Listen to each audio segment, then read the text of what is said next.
Founded in April 2012 after the tragic killing of Trayvon Martin. Today, we are the ones organizing Black and Brown youth to build power in our communities to advance a new vision we have for the state. Our agenda is called the Freedom Papers. Through it, we are advancing our vision of safety and security away from prisons, deportation and war, and towards healthcare, housing, jobs, and movement for all. We are the ones organizing to ensure that we live in a free democracy that is for us, by us. Our call to action is for you to join the Tallahassee Dream Defenders, one of the chapters in the state of Florida, to ensure that we are advancing our vision and a movement for all. Stay connected with our social medias and stay up to date with anything regarding Dream Defenders on our website at dreamdefenders.org. Now, the question is, can we dream together?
Greetings, everyone. Greetings. We're back. I am RJ Joseph, the Executive Director of Community Builders, hosting this year's candidate forum catered towards us, the millennials. I'm super excited to be here this evening as we wrap up this week's festivities, talking with all those seeking to represent us in office locally in our community on the smaller and the larger scale. This evening, we do have the pleasure to speak with the candidates running for County Commissioner District 2. And joining me this evening is Mr. William Crowley and Mr. Max Epstein. This division actually has a large number of candidates.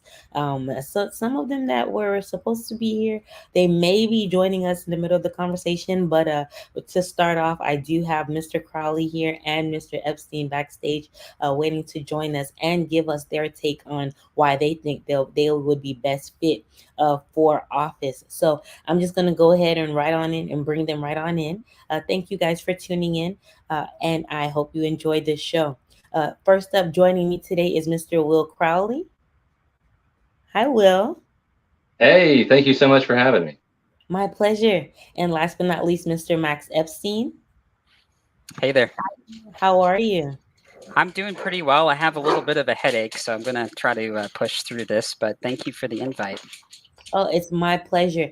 And I know sometimes it gets a little difficult most days. I can't imagine what you guys been going through this campaign. Probably every day have something going on. So I can imagine you have those days where it might be tough. So thanks for being here, both of you. For sure. So I'll just jump right in. I just want to give you all some housekeeping rules to know how things work here.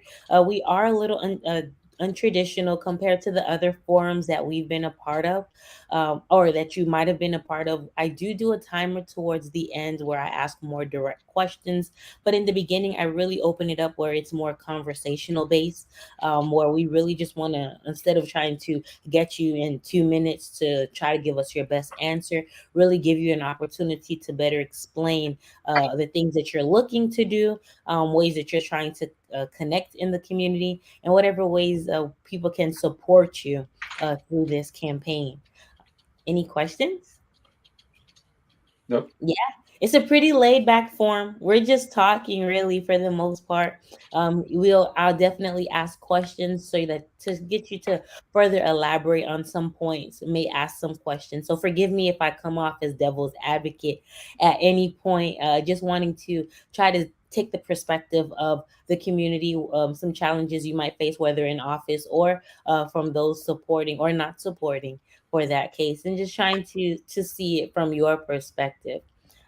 So with that said, I'll do like I always do, just give you an opportunity to introduce yourself to the community and say what you're running for and the top 3 reasons why you should be chosen for the position. So real quick, your name, what you're running. Well, we know what you're running for. I have it across the screen here for those wondering. But the top 3 reasons why you chose to jump in this race this year. Let's start with you, Mr. Crowley. Yes, thank you so much. It's a pleasure to be here. My name is Will Crowley, and I'm running for Leon County Commission District 2. I'm running in this race because I'm tired of seeing the disinvestment on this side of town. District 2 has been neglected and disrespected for generations. I'm tired of hearing from our leaders that they care about us who live over here, that they care about the problems that we deal with every day. I believe that you shouldn't talk about what you care about. You should show your budget, and your budget will reflect what your priorities are. So when we look at the budget, the way that our county has allocated resources, we see that it's not true that they care very much about folks who live in District 2 or District 1 for that matter. They've got $80 million for a roadway to nowhere on the northeast side. They've got almost $30 million for luxury stadium upgrades. But children on the south side here in District 2, they're walking dirt paths along Orange Avenue to get to NIMS. They're walking dirt paths along West Tharp to get to Godby. It's not a secret. It's not some closely held secret issue. People have been talking about these issues for a very long time. There's no excuse for why they haven't been addressed. And so the question is, why haven't they been addressed? And from my perspective, it's because we keep sending people back to that commission whose interests are not aligned with the interests of everyday people. I think there's a tremendous problem here in Leon County, but also across the country, with undue influence from corporate interests that donate to campaigns. They get their preferred candidate in office, and then once in office, they're able to divert funds away from important projects like the sidewalks that we need, like the lighting that we need, like business grants, job training, all those things that we need.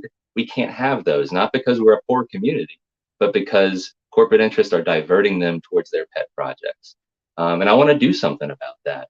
And I think there's a few things that set me apart from the other 6 people in this race. The first is I've taken a strong stance on a grassroots campaign. I'm the only one in this race who has an average contribution under $100. I've got almost 100 individual contributors to my campaign.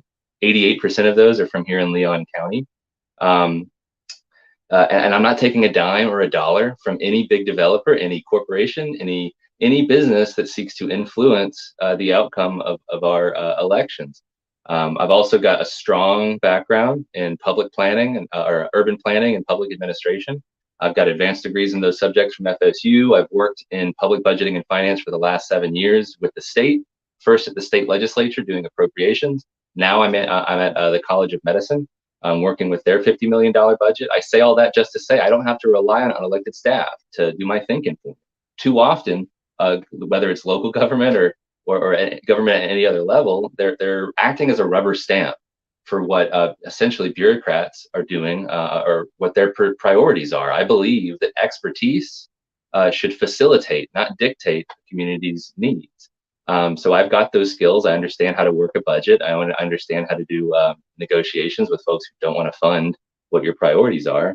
So I can get that done. But for me, the most important experience, all that education, it did not sanitize me. It didn't make me forget where I came from. I waited tables for 10 years before I got my first state job. I know what it's like to, pay your bills with tips. I know what it's like to have your landlord sell your house out from underneath you with 15 days notice. And I know what it's like to go to a public office building and ask for help and feel like you're talking to a brick wall. And I want to tear down that wall. I need the help of the people in this district to do it, which is why I'm asking for their vote on August 23rd, so we can tear down that wall together and replace it with something we build together. Thank you. I really love that opening. It was very detailed, and it really put in the minds kind of where you stand on and everything. And you kind of made some very valid points that I would love to get into in just a minute here. So I just want to give Max an opportunity as well to address the community. I forgot to say, so in the beginning, it's pretty loosely, but towards the end, well, when we get to that section, I'll tell you the rules there. I don't want to overwhelm you with instructions. So Max, take it away. Thanks. I'm Max Epstein, and I'm also running for the County District 2. I'm running because I've lived here pretty much my entire adult life. I moved to Tallahassee in 2006 to attend FSU. And when I was at FSU, everyone was telling me, don't go to Frenchtown. It's dangerous. You don't want to go there. And as a young white person, that was kind of sticking in my mind. And until I started to learn about the history of Tallahassee and the problems that we really face, that was my mindset. And since then, learning about that, I have dedicated myself to bettering myself and our community. I've been very involved in local politics since 2018 or 2019. In 2018, I helped write a grant for a Frenchtown Cultural Arts Center that's getting $750,000 from the state. I'm also an expert in environmental issues, and something I'm working on right now. I've been doggedly working on our stormwater system here in Tallahassee. And if you notice something, this also brings me to another point of why I'm running. Just about every major stormwater facility you see in Tallahassee was once a historically Black neighborhood, from Frenchtown to Cascades Park, to the new ponds on FAMU Way, to Lake Alberta, and so on. So we have a theme here that is displacement of historically Black and minority communities. That's one thing I've been fighting to expose. I helped expose the fact that the city was planning to put in another pond across the street from Lake Alberta and demolish up to 75 homes and businesses there for basically what's dirty water. I helped expose the fact that the city of Tallahassee Blueprint in Leon County didn't follow federal regulations when they displaced folks for the construction of FAMU Way. And I'm not here to argue that we shouldn't be doing infrastructure projects like that, but it's the execution of them. We're talking up to maybe $1 million that people were shorted, and this is 50 people. Over 100 units of affordable housing were demolished for the construction of FAMU Way, and none of them were replaced. It's my belief that they may have violated federal law by not paying folks and also not replacing this housing stock. And this is just a cycle that we continue to see here in Tallahassee, where the rich folks get what they want and the poor folks don't. Well, that's not how our regressive sales tax blueprint is supposed to work. But these are not new stories, because FAMU has had so many departments stolen away from it by FSU. You can look at the racist history of TMH, the FAMU pharmacy school. So, I jumped in this race because I'd been thinking about it for a long time. And I want to see some change in our district. And I want to finish up briefly about the environmental issues, because I just had a meeting with the county on Monday. Unfortunately, they will not be pursuing a grant to clean out Lake Munson to restore it. I brought this to their July meeting, and commissioners voted 6-0 to do so, and now they're moving in a different direction. But this is affecting people's health. They've known about it for 30 years, and it's time to do something about it. Thank you. And again, I appreciate both of you all's intros because it leads into our conversation and the questions that I have for you. So you guys both talk about some really important issues that is not just in District 2, but really in various communities here in Tallahassee. Now, I know you have to live in the district of where you're running, so it makes sense that you're running for this particular district. But I'm curious to know, because you, Max, talked more about the displacement that's happening in your community, but Will, you kind of said it was more of a general statement about, some of the things that you see in the community that you don't really like. Can you elaborate a little bit more specifically about what are those things that you're looking to challenge that has been going on that you want to see different? Absolutely. Like I said, I think it's just that the fundamental issue is that the people who are in charge, their values don't line up with ours. Their priorities don't line up with ours. And yes, that's a general statement, but I think it lies underneath so many of these issues. During the pandemic, there were several businesses, local businesses, who struggled to stay open. Many closed. And I think the difference between who was able to stay open and who was forced to close was access to capital. It's no secret that which communities struggle with access to capital. There's historic reasons why Black folks in particular don't have the same access to capital for their small businesses. And so we had the funds in our economic development program through Blueprint to stimulate those businesses when they needed the most. And yes, there was some support, but clearly it wasn't enough because businesses still closed. So that's just an example of, instead of us recognizing the threat to our small businesses, we were interested in giving away our money for some sweetheart deal to people who are connected to power.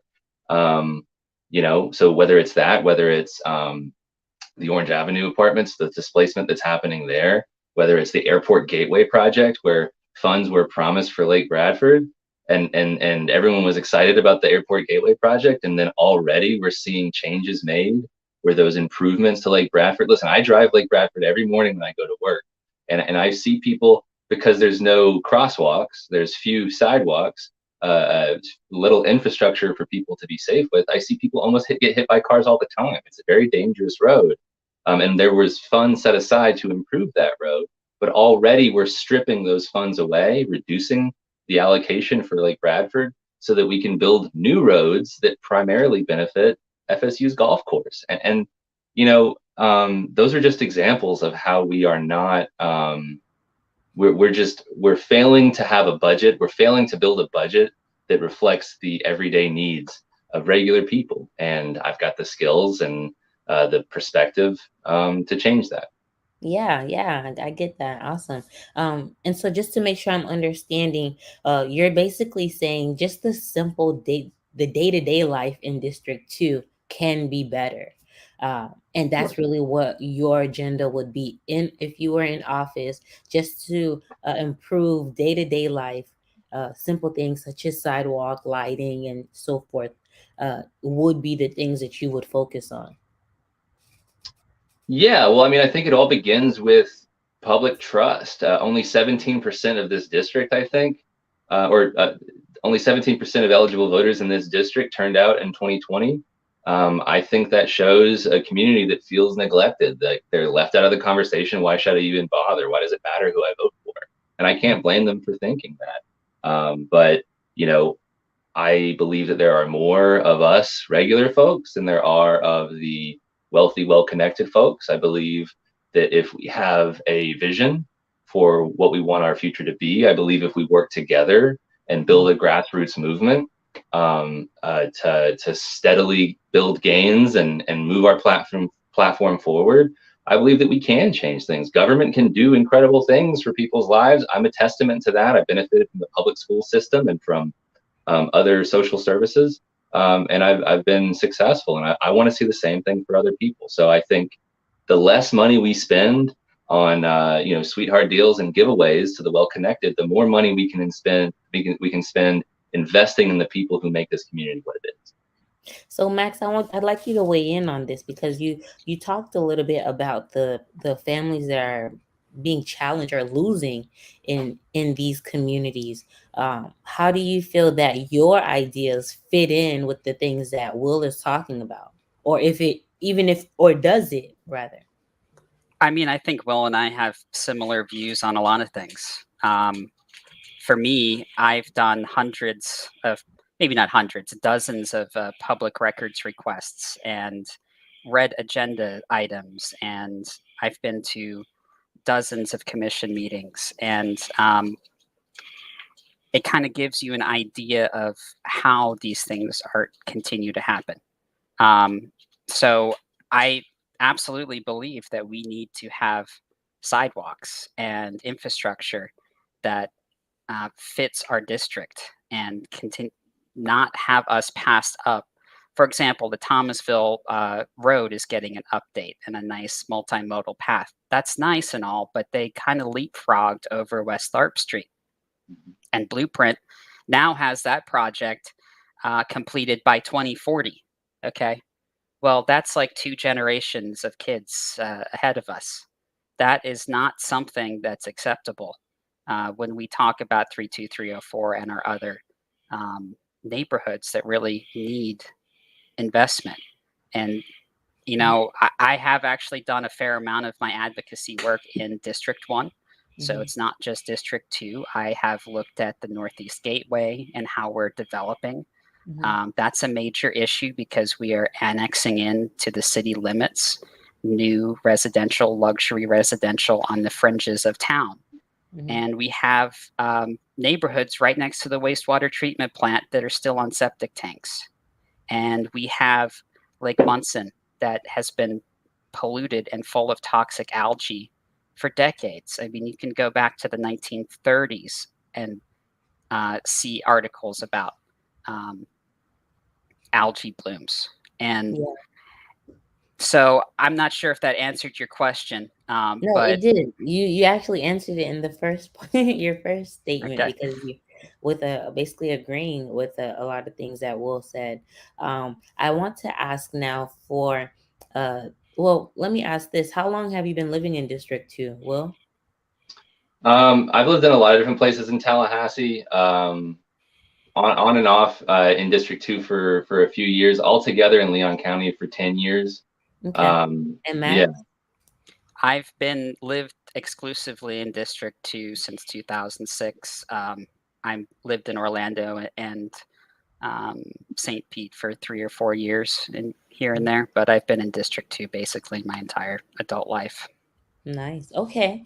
So you guys have seen a lot of the transitions or a lack of transitions in these years that you guys have been there. So that's good to know. But I would like to ask for the people that feel like you all are resistant to growth, to development, what would you say to that person? I'll start with you, Max. I would say absolutely not. It's how we develop is the problem.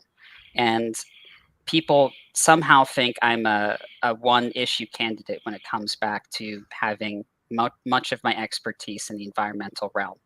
But that really shows you the problems that we face, because when you have a parcel of land that gets clear cut and you're not saving any of the trees, where does that water end up? It has to go somewhere. It ends up in someone's yard if it's not designed correctly. We can be encouraging infill growth, and we need it. But the way that we have been growing, which is basically shredding our comprehensive plan, which is a pretty nice document. It has a lot of nice rules. It actually disincentivizes and says we shouldn't be putting any public dollars into the northeast side. So that comes to the south side, right? Well, if we don't follow that, then we have problems. And that's why we don't see growth and development on the south side, because all of the tax dollars are going up to the north, and that's where the developers are going to go. Mm-hmm. So what I would say is absolutely not. It's just how we do it. And I don't want to hear the term smart growth without actually seeing it ever again. Yeah. Okay, well, same question. Yeah, I think that accountability feels like an attack when you're used to being in power. That's how I feel about people talking about being anti-growth. It's not based on any facts. It's not based on anything. It's a talking point. It's nobody is saying that Tallahassee shouldn't grow or isn't going to grow. Even if you don't think Tallahassee should grow, which I don't think I've heard too many folks being completely against growth. It's happening one way or another. We know that people are coming here. It's just a matter of where we go from here. I believe that people, regardless of the circumstances of their birth or the wealth they accumulate throughout their life, I believe that they have the same right to determine their own destiny. That to me is the underlying principle of a democratic society. We get to vote to choose our future. We get to vote to determine things like land use and transportation networks and things that influence our lives. And I think that developers for too long have used the money that they make to influence policy, influence the political narratives. And I think that time is over. We cannot just let people, subvert democracy with money. Millennials, I know this is catered towards millennials. We've seen this. We're the post Citizens United generation, and for those who don't know, that was a Supreme Court decision that basically declared open season. Spend as much money as you want. Corporations are people, money is speech. It's a different world out there. And, I can't help but shake my head and laugh when folks say that just because you're concerned about the input that a community has in its own future, that you're somehow anti-growth. It just doesn't make any sense to me. So, well, I mean, and you said something that I kind of want to jump or ask about, because we have seen where especially in the political realm, where they have kind of wheeled and dealed on numerous cases based on power. That's something that we've been knowing from politicians from forever. So can you tell a little bit to the community of how do you see that being different if you're in office? Absolutely. Yeah, it's very simple. You can look at the Supervisor of Elections office website and see that I don't take any of their money. Like I said earlier, I'm a grassroots movement where regular people are contributing to my campaign. People who can't afford to write $1,000 checks, people who are giving me 10, 15, $20 at a time. Like I said, almost 100 individual people, and it's a lot. It's a lot harder for me to make a decision that hurts people but helps corporations if I don't have corporations to hide behind when election season comes. Yeah. The only people I'm beholden to are the people whose doors I'm knocking on every weekend. The people who are giving me $10, $15 out of their paycheck. So there's some people who believe that's an unfair generalization, and I can be sympathetic to that. But at the end of the day, rich people didn't get rich by giving away their money for nothing. They're expecting something in return, whether that's access, whether that's being able to bend your ear on a subject whenever you need to, or whether that's something more concrete. I think people need to ask themselves when they're in that voting booth, do they feel comfortable entrusting their future to someone who owes a favor to some big business, or would they prefer to put someone in who has experience in the subject matter, who has a background like theirs, a working class background, and who doesn't owe anybody anything except for the people of this district? Yeah. And same to you, Max. So can you tell a little bit about why the people should trust that you're not going to convert, so to speak, once you get in office? I would just ask people to look at my record. Just Google my name. Google my name and Tallahassee. Look at all of the news articles. Look at the TV interviews, because I am there. I've been on the forefront of rezonings on the south side, on the northeast, environmental issues, displacement. I've been there, and I'm not going to quit. It doesn't matter whether or not I'm elected, and I will not change once I get into office. The one thing I will say is I will work with anyone. I don't care who you are, what your political beliefs are, as long as you're on the right side of an issue. And I think that, might bother some people, but there are a lot of Trump supporters in my district. I have to represent them and their interests too. I know Republicans. I've worked with many Republicans on environmental issues, believe it or not. So to answer your question again, just look at my record, Google me. I'm not going to change. Google me. We love that in this generation, don't we? Okay, so I do want to talk a little bit about the district itself. For those that don't know, District 2 is actually one of the largest, if not, it is the largest district that is being represented in this election. District 2 east boundary is Lake Bradford and goes all the way out to Fort Braden area. And then on the north side, I think you guys are in Lake Jackson. Is that right? The top part of the north boundary for I-10. Is it I-10? Yeah. And then the south boundary, how far down is that? That's Wakulla, isn't it? It's past Woodville. Past Woodville, It goes all the way down to the county line. So that's a really, really large district. How do you time management? Can you talk a little bit about how you plan on managing, making sure that you are not neglecting or prioritizing one area over the other, actually going to be able to basically care for this district as a whole equally? Sorry, let's go ahead and start with Will, do you want to start? I'm okay starting, but I want to make sure everyone gets their fair chance to start. So, if Max, you want to start? Why not? You want me to take this one, Will? Go, Max. All right, yeah. So, first of all, and I'm pretty sure Will. Actually, I'm not sure what Will's plans are, but this is going to be my full-time job. So we have many commissioners who have full-time positions or even part-time positions. I don't think that is the greatest way. I think we can have some of our commission that's made up of part-timers, but this really needs to be a full-time job, especially when you're getting paid $84,000 a year. This is a huge responsibility. So my phone's always on, my email's always on. I got to have some boundaries because that's important for mental health, right? And you got to protect your family a little bit. But all you got to do is call me up. I'll be there. And again, all you have to do is Google me. Look at all the places I've been, and I will continue to serve your interests. And you don't even have to live in my district, right? I mean, that's who I'm there to represent. But our decisions as commissioners affect everyone. So don't be afraid to reach out to me if you have a stormwater issue, or you need advice, a lawyer to speak to if you're getting kicked out of your house. I will help you. So that would be, just look at my record. Yeah. Are you an attorney? No, but I've made friends with a lot of folks throughout this process. I have a handful of friends from eminent domain lawyers, environmental lawyers, and others who can offer their expertise. Okay. What career are you coming from before you go into office? What background? I'm an artist. So I had a glass blowing studio here in Railroad Square until I was pushed out of there. That's when I started to get involved with the FAMUA project, because I drove down Gamble Street almost every day. And then I started seeing houses being demolished.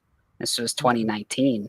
And these giant oak trees, I think some of the nicest oaks I've ever seen, that were getting ready to be cut. And that's where the historic Shingles Chicken Shack was.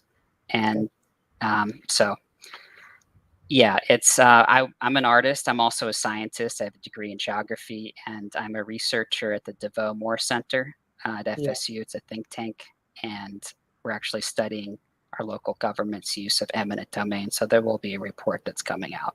Oh, that's exciting. That's good news. Yeah. Glad to hear it. Okay, well, same question to you. If you can tell us how... About the job?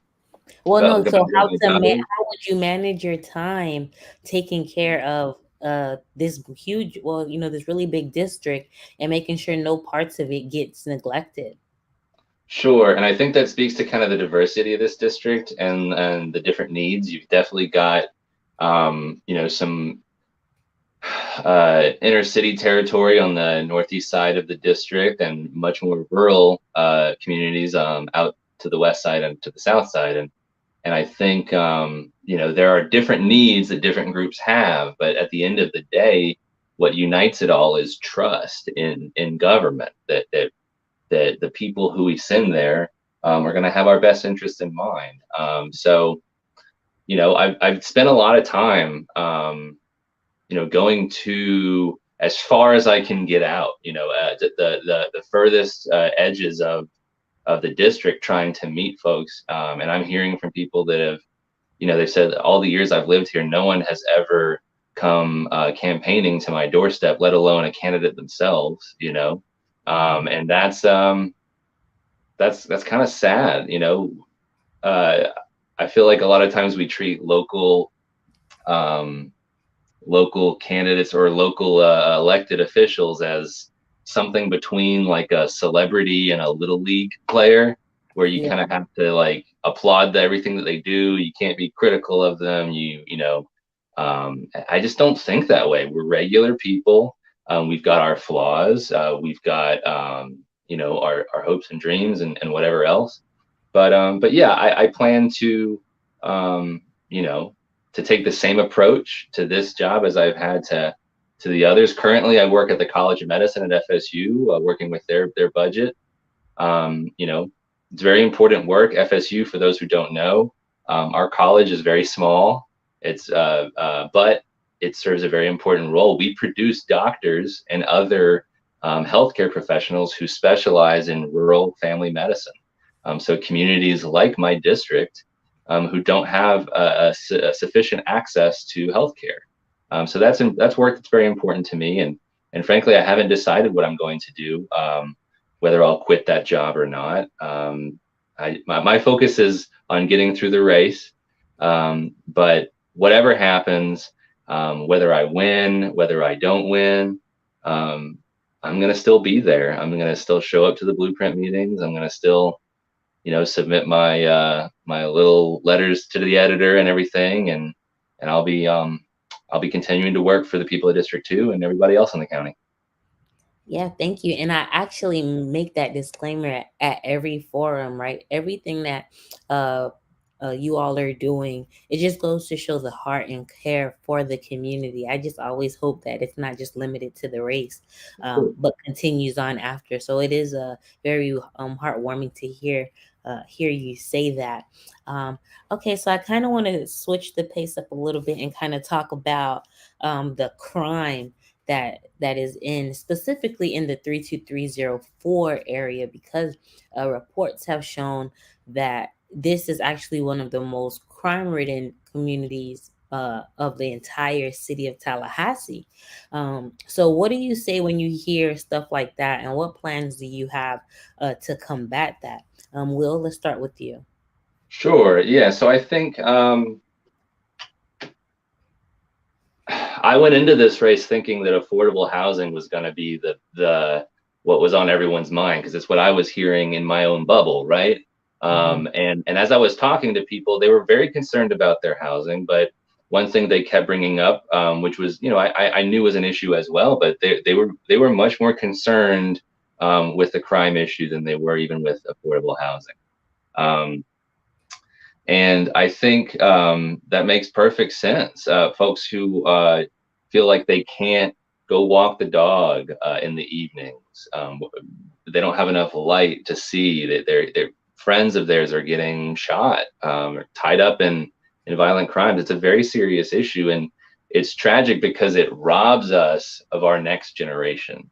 We've got so many young people who are caught up um, in this problem, and it seems like for many folks, it's not a way out. And I think that government can play a role in that. Obviously, the community needs to take responsibility. Obviously, community leaders on an individual level have been for so long doing this work, but we can't let them be alone in that. We have to make sure they have the resources. I think we could be providing more funding for social services that on the front end, that whether it's mentorship programs or after school care or whatever else, that get kids focused on more productive use of their time early on, so they never get involved in violent crime. But also, on the back end, I've seen a lot of evidence from community-led, from bottom-up approaches to dealing with crime that take folks who were involved in that lifestyle, that have since left and found a new meaning in their lives, that are able to reach those people in a way that someone from the outside could never reach them, and could make them see, hey, look, this is a life out there for you. There's opportunity out there for you. So I would like to see us invest in that way, but we can't.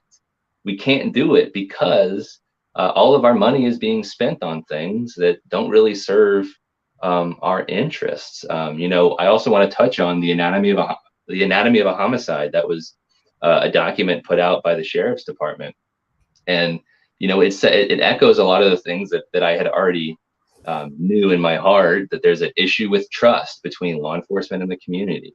That there's an economic issue where young men feel like there's no way out. They feel like they can't trust the police with their problems. And so when an interpersonal conflict happens, they have to take it into their own hands. And I think it needs I'm optimistic about, first of all, the sheriff's department looking inward, to begin with, to find the solution, to having this all-in approach, as the Sheriff Waltman likes to say.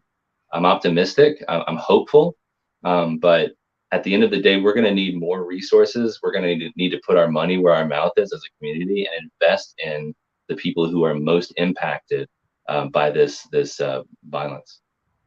Yeah, Max, how about you? How do you think we can deal with the level of crime uh, that is specifically in the 32304 area? I'm sure crime is actually something that every community has to deal with, but it's been, especially in the past few years, just skyrocketing in this region. Are you able to share what plans and ideas that you have to combat that? I think we just need to give opportunities to people.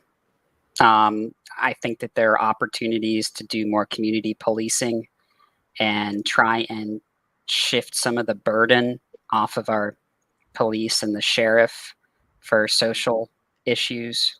We need trained mental health professionals and social workers to answer a fair amount of these calls, I believe. But I think we just need to offer economic opportunity and also early intervention programs. That was the entire concept behind this grant that I wrote for the Art Center in Frenchtown. Was my glass blowing studio in Railroad Square. We probably did 200 plus workshops over 2 or 3 years, and I think all but two were white families because it's an expensive medium. Private lessons are $100 an hour, and that's because there's a lot of money that goes into the machinery and all that stuff. So our concept not only was a museum that captured Frenchtown's rich history, but it offered jobs, and it also offered an at-risk youth program, after-school program, to help give people a sense of place, especially our youth that need an outlet, like Will said, where people feel safe and they can be themselves and not have the pressures of the outside world. And I know I was able to get that growing up. I played in the marching band and I played on the drum line, and I could not have had a better experience in high school. I know that's not the norm, but that's really helped set me up for life. And I want to be able to give that to people. So when you look at these sweetheart deals and stadium upgrades and all this millions of tax dollars that should be going to our communities, that's why we have the cycle of poverty here in Leon County. I'm convinced that it's Blueprint and it's our city and county that are continuing this cycle of poverty. We can end it, but it takes the will to do so. So was it in high school that you learned glass blowing? I actually, I switched up. I went from music to visual art in college, and I dropped out of FSU a few years in. I moved home for a couple of years, and that's where I learned glass blowing. And I eventually came back and finished my degree and picked up my geography degree. So I actually learned it in St. Pete, and St. Pete's doing a lot of really good things. I know their housing is crazy expensive there too, but they use 74% of the CARES Act dollars for affordable housing. Well, we had 25 million of that go to the airport, and it's great that we're getting jobs there, but I think it's just another example of these backroom deals that are happening, like Amazon and all these other things. And if we're having these big employers come in, we need a public transit system that will take someone from District 2 all the way up to Amazon so they can work. Yeah, so it sounds like it's a consensus, and let me know if you don't agree, Will. But if there is a consensus about needing to create a way for transportation for Amazon, because this question has definitely come up with all the interviews that I've done, and everyone seems to understand that, yeah, that's something that we're going to have to do regardless of who gets in office. So that's almost a no-brainer on that one. Yeah, now, your grant got funded? I'm sorry, Will, I'm coming. Did you say your grant got funded, Max? Eventually, it's a long story. We applied in 2018, 2017 through the city. We were ranked second place, the most sustainable project. And then our grant award was taken away from us and given to TLH Arts. They did nothing with the grant for years and years and years. It came back up for a vote 3 years later. Their money finally they reassigned the money to them, even though they had a proposal that never would have worked. It was never feasible. How that got approved a second time is, I have no idea. But here's the kicker. The city of Tallahassee now owns the Ashmore's building in Frenchtown. Well, they literally plagiarized our proposal, the city of Tallahassee. They've excluded me and all the other grant writers and the architect who is involved. And they've claimed it as their own and applied and got funding through the state. But they don't like me. And that's just an example of these nasty internal politics when you have people from the community who have good ideas and they want to do good things. But their ideas get shot down or stolen. And we saw this happen with the Lake Hall School as well, which I've helped work on. Jerry C's been doing the lifting. I've been to a half a dozen of these county commission meetings. Well, they took her concept for the Lake Hall School, which is the oldest single room Black schoolhouse in Florida.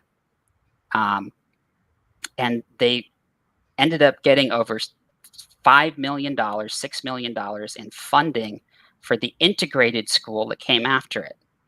But they literally took her concept and took the money over there and are not contributing the same amount.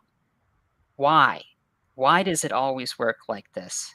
They That's could a have good written that question grant for to Will. Will, Yeah. are you aware that this is? I'm sorry, Max. I just That's want to fine. make I it have to clear plug for my everyone. computer in, so I'll be back in just 1 second. Okay, go ahead.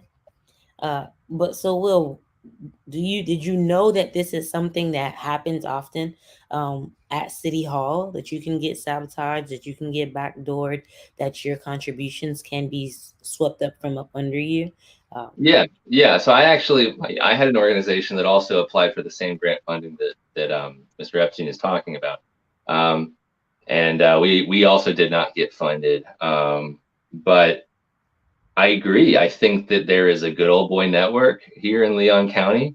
It goes back to the days of I'm a history major, so anyone out there who has studied Florida history will know the term the pork chop gang, which is kind of a silly term, but it refers to those North Florida politicians who had their network and were able to bring money from the feds, from the state, locally. They were able to bring money towards their personal gain, and it's been going on forever. It's the same types of folks who are involved. We know who they are. We know their names. You can see them on contribution records to whether it's local candidates, whether it's political committees who then donate and promote those candidates. Everywhere I go, I talk to people, and they're all saying, politics is a money game. Politics is it's a networking game. It's who you know. It's who you give money to. It shouldn't be like that. We, as free people of the United States, we deserve to determine our own destiny. And I don't care, that democracy might threaten the profits of people who think they own this community. But they don't own this community. They can't buy it. You can't stuff an empty suit with developer cash and call it progress. People aren't going to fall for that anymore. People are starting can to you tell us, I'm sorry, can you tell us why District 2 haven't had representation before now? I think I think that the people who live in District 2, I think helping them does not enrich anyone. Helping them only enriches them. And the power brokers, the people who think that they run this community, they don't want to let anything happen that they don't personally benefit from. That's why you see, we've talked about West Tharp needing a sidewalk forever and not going to get one for another, 2 cycles of children growing up. The things that we need, whether it's Lake Munson, Lake Munson, cleaning that up isn't going to make anybody rich. Although I'm pretty sure if some folks on Adams Street put together an environmental cleanup firm, then maybe we'll finally get Lake Munson cleaned up, if they can get the contract to do it, and it's a tale as old as time. It's politics in a nutshell, but I'm optimistic. I know that sounds like a bunch of negativity, but I'm a hopeful this year because there's a ton of candidates in every race who don't take developer money. They don't take the money from those types of folks, and they're committed to building a budget that reflects building a budget that values people over profits, and that's what I would like to see happen. Max, do you know why District 2 haven't had representation before now? I cannot answer that question. I think we've had some nice folks who were on the county commission, but why there wasn't someone really fighting for the people who live there. And again, I don't want to take away from some of the things that they've accomplished, but it's not district wide. And I think what Will said about it's a lot less profitable to be on this side of town. Mm-hmm. You don't see mega mansions, McMansions being built down here for a reason. It's less profitable. So I think that's probably one of the major issues. But if we just completed some septic to sewer conversions, if we actually cleaned up Lake Munson, and I'm very disappointed in our county right now because they did not take my grant proposal. And this was an opportunity to get $3 million free from the state to actually do it once and for all. But it just shows a cycle of neglect, that you don't live on the right side of town to get the priority focus. And that needs to change, because I want to live on Lake Munson, but there is no way I'm doing it right now. People are going to the hospital. The environmental group that I'm part of, one of them, conducted a mortality study, and the initial phase of it shows a decrease in 5 years of life expectancy living near Lake Munson. This is real, and people are continuing to go get sick. This would not be happening, I don't think, on Wawani Plantation. And it's got plantation right in the name. So That's right. So for those that don't know, District 2 was represented by the late Jimbo Jackson, whom we lost. Rest in peace, Mr. Jackson. And he did, he was the one that served on the commission board for District 2. We lost him April 30, 2022, for complications of COVID. So the seat became open, obviously, and so now we have the residents who are in this area looking to bring something different. Jimbo Jackson served District 2 for many years, as a matter of fact. But just wanting to switch the speed up, we have representatives in this community that feels that they have what it takes to change the direction of the community. And so that's what this conversation is about today, is to see what ways that they are planning to bring change to this specific area. And not just ways to improve that area, but how that way connects to the greater part of Tallahassee, which we're about to get into now. So my next set of questions is more about, as I said, ways that District 2 will kind of line up with some of the things that are in the agenda for the rest of Tallahassee. And you all kind of talked about, we talked about affordable housing, or I think, Will, you kind of hinted around it, and we talked around about crime. And you're right. Affordable housing is a big deal in Tallahassee. For us to get rent has gone up tremendously in the last couple of years, the last year specifically.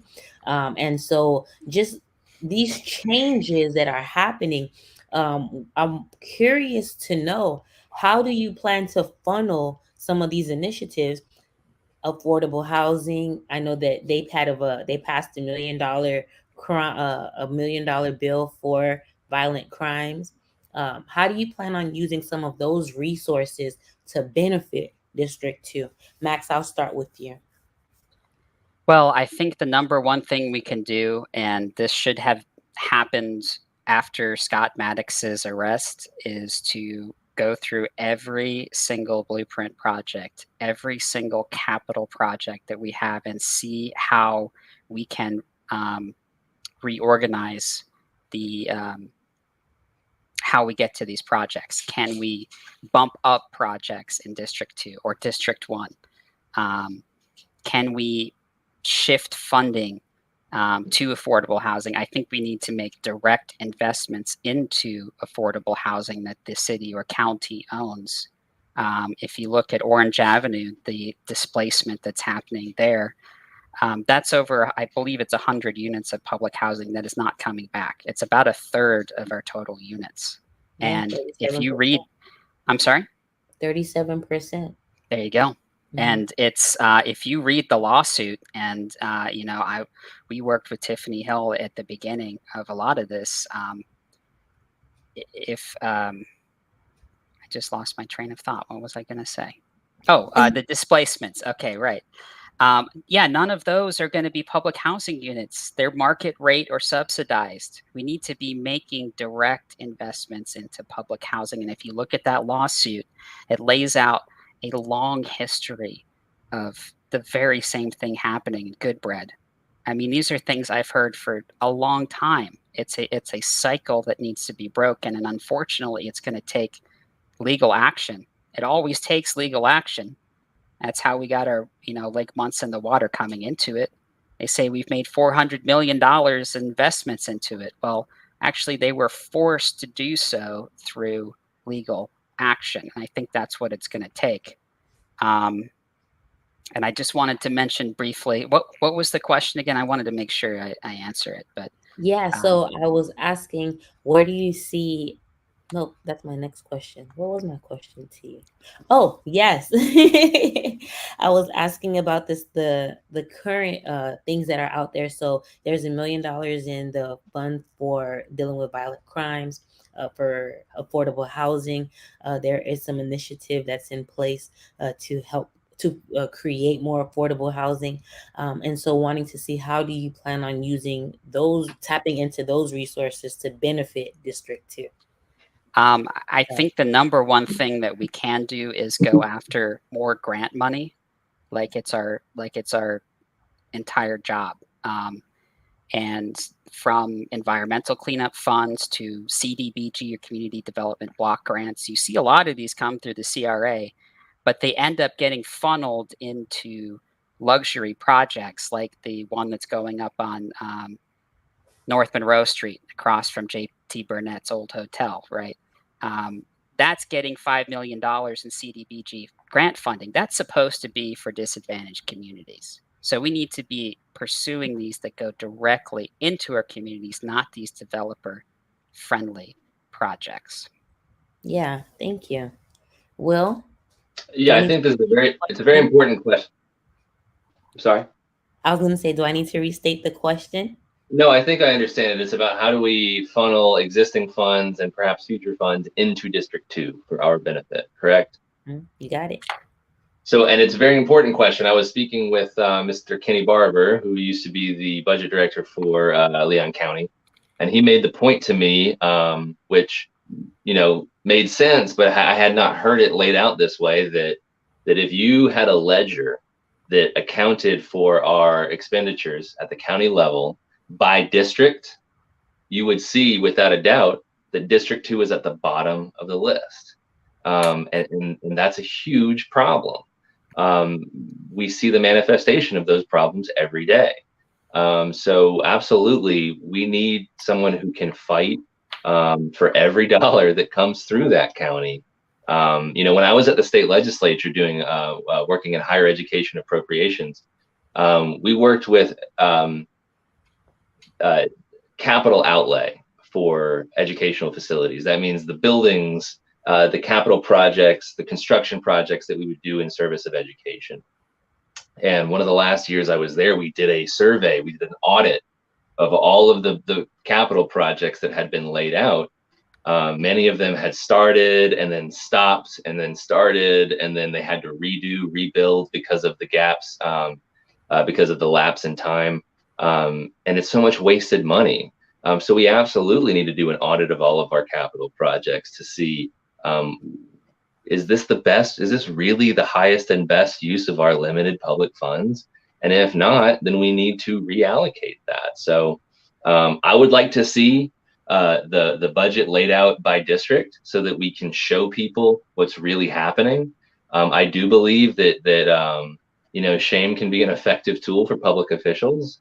That's why one of the things I'm committed to in this, in this district is I would like to take the 2 years that remain in this term and use that to build a document, to build a strategic plan specifically for District 2.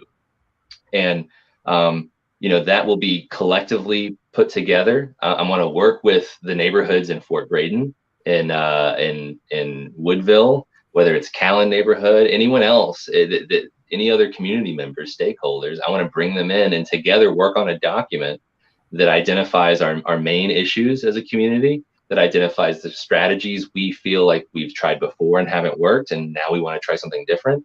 But most importantly, I want to come together and agree on a few metrics that we can use to measure our progress, so that in 2 years, I can come back and say, here's what we've done together, and here's how far we have to go. But just the act of building that together, to building something concrete that we can look at, I think that would be tremendous for community unity, us getting together and organize on something. But it also is a very powerful and effective tool to wave, like literally, even if we have to take this document and wave it in the county chamber hall, and say our community has come together and we have built this document of our needs. And we're not going to leave. We're not going to go anywhere. We're not going to get anything done unless our needs are finally met. So having a tool like that to shame, if need be, the rest of the commission into acquiescing and agreeing to our terms, then that's what I'm prepared to do. Yeah. Okay.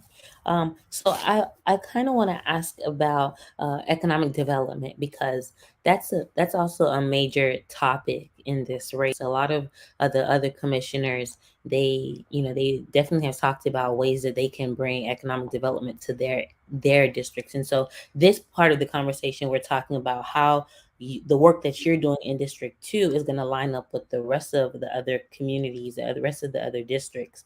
And so do you guys have any plans for economic development? And if so, can you elaborate a little bit on what those plans are? Max, can you let us know?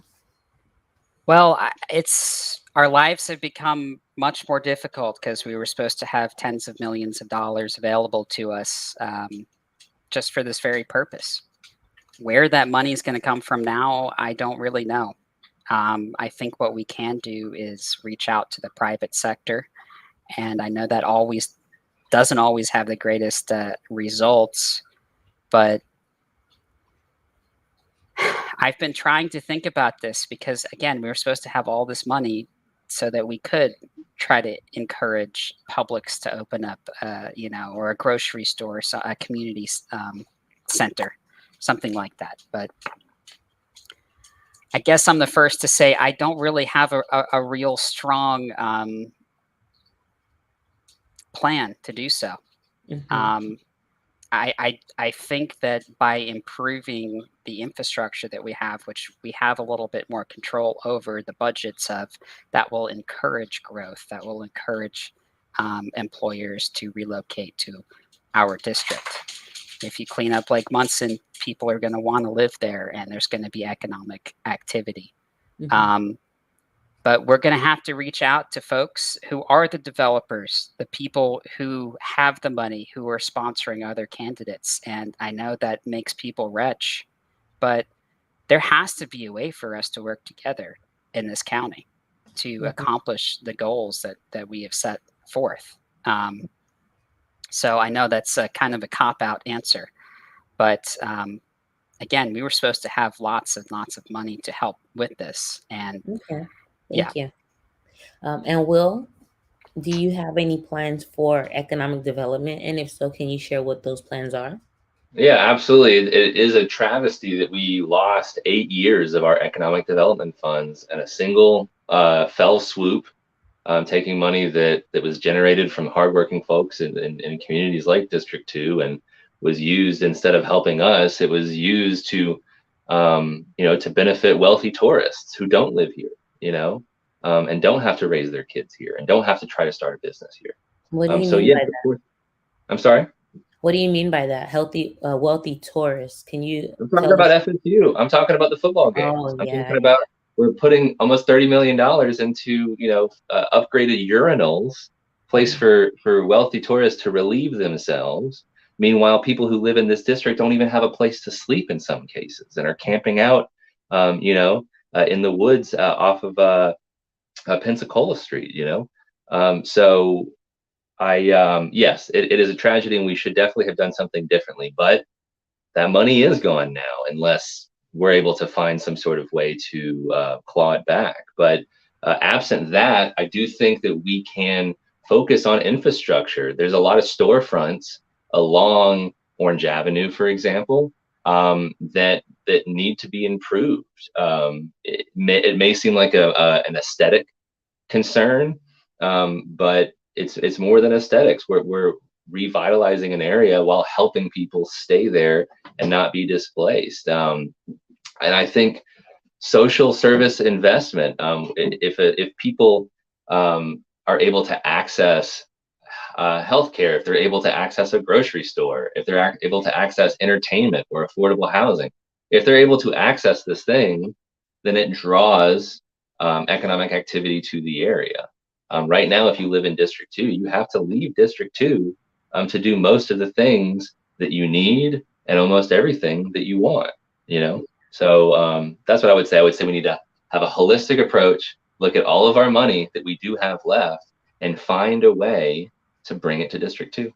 Now, what would you say to the person who says, well, these funds or opportunities was already made to District 2, but there's not really enough people in District 2 that qualifies for this type of support, specifically with economic development? People who really don't know how to run businesses or don't really have concrete plans that would actually be a viable business. Sure. What would you say to that person? Sure. Yeah. Well, I mean, small business grants, like it's a common talking point, and it's something easy to point to. But it's not the end all be all. Not everybody wants to run their own business, and I don't think everybody should. It's just an example. You know, I do think that folks. It's not that folks don't know how to run a business necessarily. It's that there are some extremely unnecessarily complicated aspects to access to capital. And when you're part of a group that has historically been excluded from convenient ways to access capital, that disadvantage compounds generation after generation after generation. And so, of course, I think we need some deliberate, purposeful investment in those communities who have, through no fault of their own, missed out on generations worth of opportunities. I think, yes, where appropriate, we can put together mentorship programs and programs that help people run their books and get their business plan put together and whatnot. But I really think at the end of the day, what really separates small businesses that succeed versus small businesses that do not succeed, it's the access to capital and it's the networking, you know. And so I think putting the county's resources behind an initiative to increase opportunities for networking and to increase the availability of capital would go a very long way. Okay. And also, as far as eligibility, I think we need to completely expand our concept of eligibility for these different programs. When we brought up the fact that FSU didn't need the money, that they didn't demonstrate sufficient need to justify $27 million of investment, we were told that's not fair to say that they don't need it. So I don't understand why it's fair to say that the gentleman that I met in the Callan neighborhood who wanted to start a business doing construction and demolition, why is it fair for us to say that he doesn't really need that money because he happens to make $16 an hour instead of 11? You know what I mean? Like, that's a good point. That's a good point. Okay, so Max, how about you? You know, same question. What would you say to the person that feels that, you know, there's just not enough people eligible in District 2 that would really be able to run proper businesses, who really has what it takes to actually make a viable business? What would you say to that person? I mean, I just think that's silly. You know, people just haven't gotten the opportunity because maybe the CRA district doesn't extend to them. This economic development money for Blueprint was supposed to be for everyone. And I think we need to look at, like Will said, who can receive this money. And if you take 27 million and divide it by 50,000, you get 500, over 500 grants you could have given to people of $50,000. That's a significant amount of money.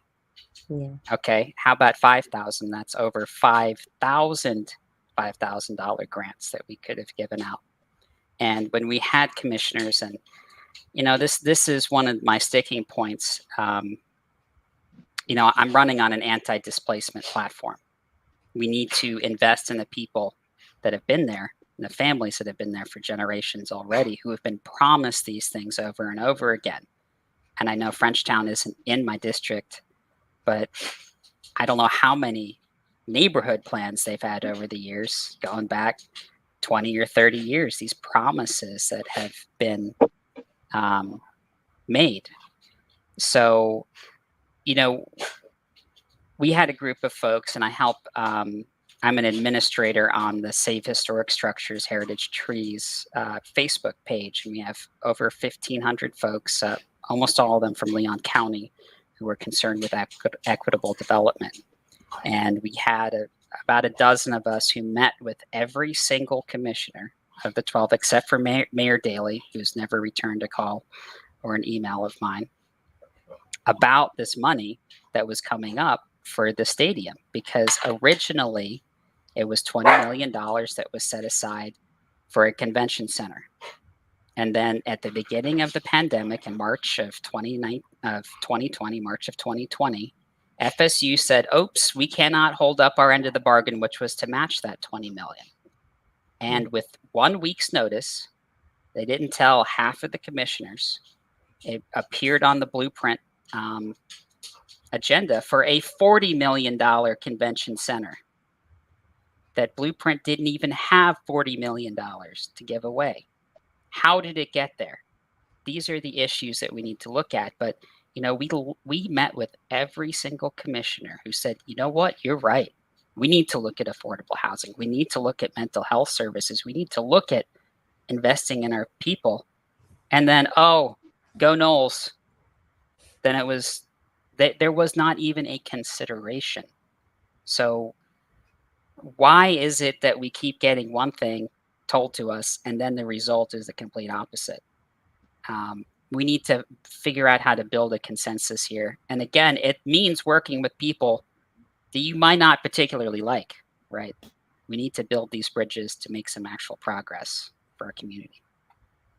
Thank you. Yeah, and so these issues are actually important because it does talk about the direction of our community. And so thank you all for sharing that, because when we're making our decisions, we need to know that not just, of course, focused on our local neighborhoods, but we want to make sure that we're still in sync with the Tallahassee as a whole. It's easy to get left behind as a community. And making sure that those representing us has the voice that are thinking of us, or staying, a few steps ahead, so that we aren't falling behind. So that kind of leads to my next point that I'd like to ask you about. Would you say that District 2 specifically is behind the curve compared to other communities in Tallahassee, Will? Absolutely. I think that's kind of the theme of this conversation. Like I said, if you lined out the budget by district, we'd be at the bottom of that allocation. And it doesn't say anything about the character or the quality of the people who live in District 2. In fact, I would say that given, the disadvantages we've been subjected to, the sheer fact that we've come as far as we can, if anything, that's a testament to just the sheer grit of the people who live in District 2. Mm-hmm. And I think, we cannot sit about and, throw our hands up and say, that's politics. The big man's always going to get his way and everyone else has to live in his world. And I don't think that that's how reality is. I think that when I say they, I mean, the wealthy and the well-connected, they benefit from our cynicism. They benefit from our feeling discouraged. They benefit when we underestimate ourselves and overestimate themselves. Mm-hmm. And so I do believe, that's why my campaign is so important for me to have a very broad grassroots movement that brings a lot of different people in to volunteer, to contribute, to do whatever, because we are in this together. As I say to people when I've been at rallies or events, we are in this together. We need to have each other's backs. because there's more of us, and we know the issues. You know, there are people who use a certain language when it comes to politics and economics or whatever else. They use this language of $10 words that are supposed to make working class folks feel like we do not belong in those Would halls of you power. use layman's terms if you was in office? Well, yeah, absolutely. I mean, you know, I because of my education, I've learned what those terms are, but they alienate people, and obviously, you know, you got to be nuanced when you're having nuanced conversations. But everybody understands fairness, Yeah. and what's happening right now is not fair, and so they use this language to make us feel like we don't belong in these halls of power. But the fact is, working class folks built those halls of power, and they built every road that leads to them. So if they belong to anybody, they belong to us. And that's why I'm Max, running this campaign. I'm sorry. Sorry to cut you off. Yeah. Max, do you know Robert's Rules of Order? I do. Yeah. Yes. How about you, Will? Do you know Robert's Rules of Order? I worked in the state legislature for 5 years, and I had to make sure that my members and my staff were well versed. So yes. Yeah. So the commission meetings they're often run using Robert's Rules of Order. So it's almost it'll be very challenging to not use legislative jargon to make it layman's terms. So I kind of want to know how would you see about keeping the people of the community caught up and informed if that is the culture of City Hall, basically. Is that Yeah. for me? Oh, Yeah, well, yeah, to you real quickly and then to Max. Just Sure. Yes, I mean, they sometimes use Robert's Rules of Order. Sometimes they use something that roughly resembles it. Sometimes they just do what they want to do. I do think we need to make the commissions more accessible to people. We've had this anti-democratic push to have fewer commission meetings that are shorter and are less substantive. I want to see more of it. I'm lucky that I have a job that allows me a lot of paid time off, so I can take time off and go to meetings, and I do, and I speak at them. But not everyone has that luxury, so we need more meetings that are longer and more substantive. But it's not just what happens at the meeting; it happens what happens in between meetings. It's kind of like a gentleman at the College of Medicine that I'm acquainted with. He said that it's much less important what happens at the doctor's visit. It's much more important what happens in between doctor's visits. And so that's why I want to have a close relationship with the people of my district, emulating what other commissioners like Commissioner Jack Porter have done, where they have weekly town halls virtually where they're engaging with constituents. I want to have in-person town halls. And I'm going to need to do that type of thing if I'm going to build this District 2 plan with my community. So yeah. I have I have a lot of experience communicating with people, and I'm confident in my communication skills, and we're going to change the way that we do business in District 2. Okay, we'll talk a little bit more about what that means in a second. But Max, if you can kind of tell me how would you keep people informed and caught up? And actually before that, the question that I was interested in knowing was whether you believe that District 2 was behind. So let that be a two-part question to you. And how do you plan on keeping people up to date or engaged? Really, I think is the biggest challenge. I mean, there's no question that we're behind. I think that is part of the reason why you see so many people running for this seat is that we are way behind. Us in District 1, I think, are probably the furthest behind. And I think District people 1 or District 2? Well, both of us. I think both. I mean, I think, believe it or not, District 2 might be below District 1, but it's pretty much the same if you ask me. We're both neglected districts and deal with the same geographical area and the same problems. But I think there needs to be a seismic shift in how we deal with these infrastructure projects and we communicate with people. And I want to talk about Weelaunee real fast. When those amendments were coming up to annex into the city, we had the assistant city manager, Wayne Tedder, who met with some folks, and we wanted to give public comment, and we said, well, you're not holding in-person meetings, like we're on Zoom right now. And he said, well, everyone has a cell phone, so they can just get on there and comment. Well, no, not everyone has a cell phone. A lot of people in my district don't have a cell phone. That's not how they communicate. To think that that is an acceptable way to gather public opinion shows how out of touch our leaders are, or intentionally out of touch to get the desired result. And if you look at Robert's rules, no, they do not follow Robert's rules. They have their own special mix of, I don't even know what to call it. I've seen it. And they straight up abuse it. Yeah. They rammed through Walani comp plan amendments. Blueprint did. They had a technical difficulty, and then at 6 o'clock or 5 o'clock, whenever it's scheduled, they're required by law to stop everything that they're doing and move on to different stuff and then come back. Well, they straight up just continued on, got through their technical difficulties so they can make a vote. And that's the problem here. Like, I feel like if we had money, if we had lawyers, they could go after this, they could challenge these things, but we don't particularly have those resources. And in Florida, it's very difficult because you can be slapped with all sorts of fines if you do that. But other communities have those resources to be able to push back. Well, Max already said that if he was voted in office, that he would be going after grants so that District 2 can have the resources to do these types of things, such as get an attorney, I imagine, and offer other programs and resources to the people in Community 2. But Will, how do you expect to fund some of the ideas and projects that you would have if you were elected in office? Sure. Yeah. And I mean, the grants are an absolutely essential part of it. We can't just talk about increasing our share of the pie in District 2. We have to increase the size of the pie.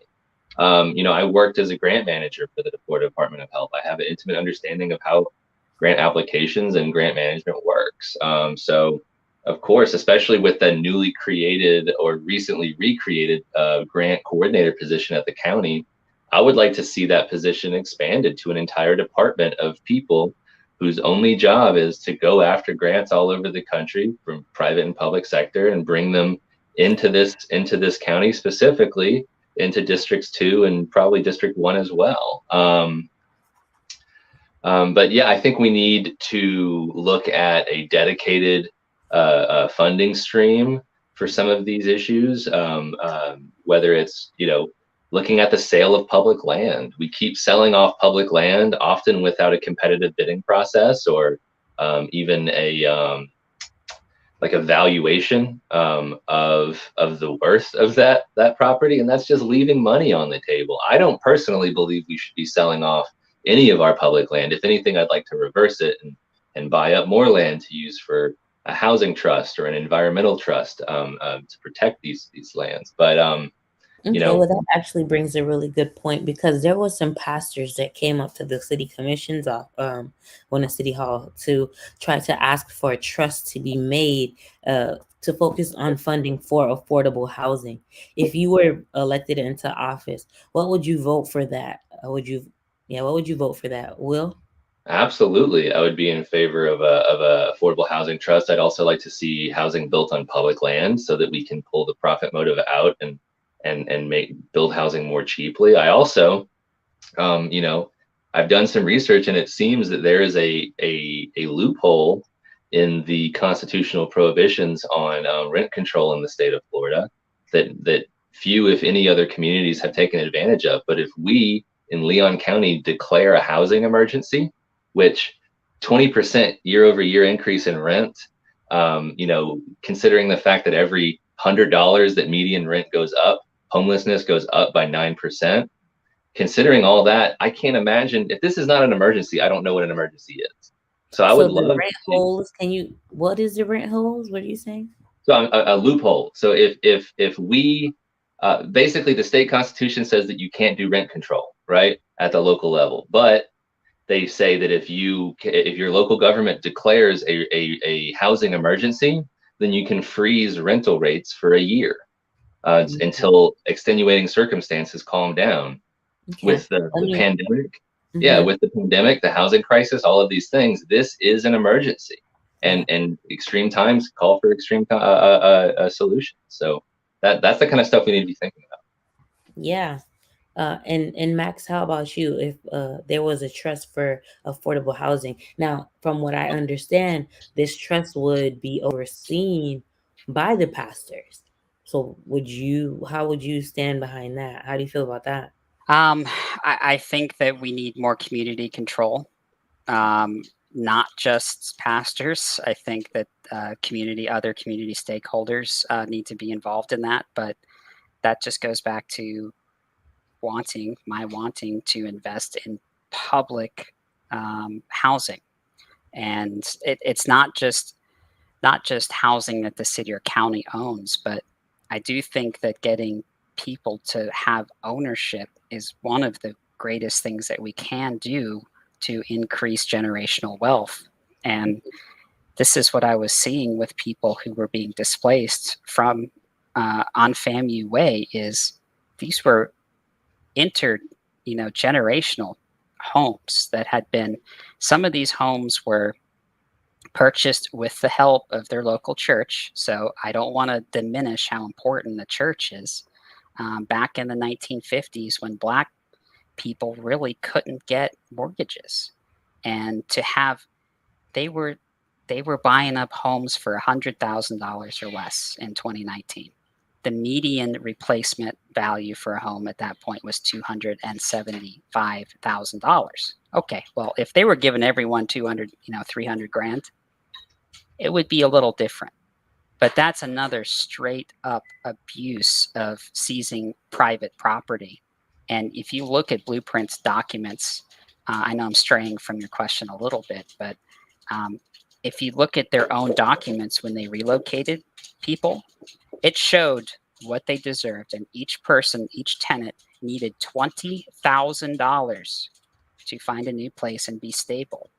Well, their maximum program limit was $5,500, and people became homeless because of that project.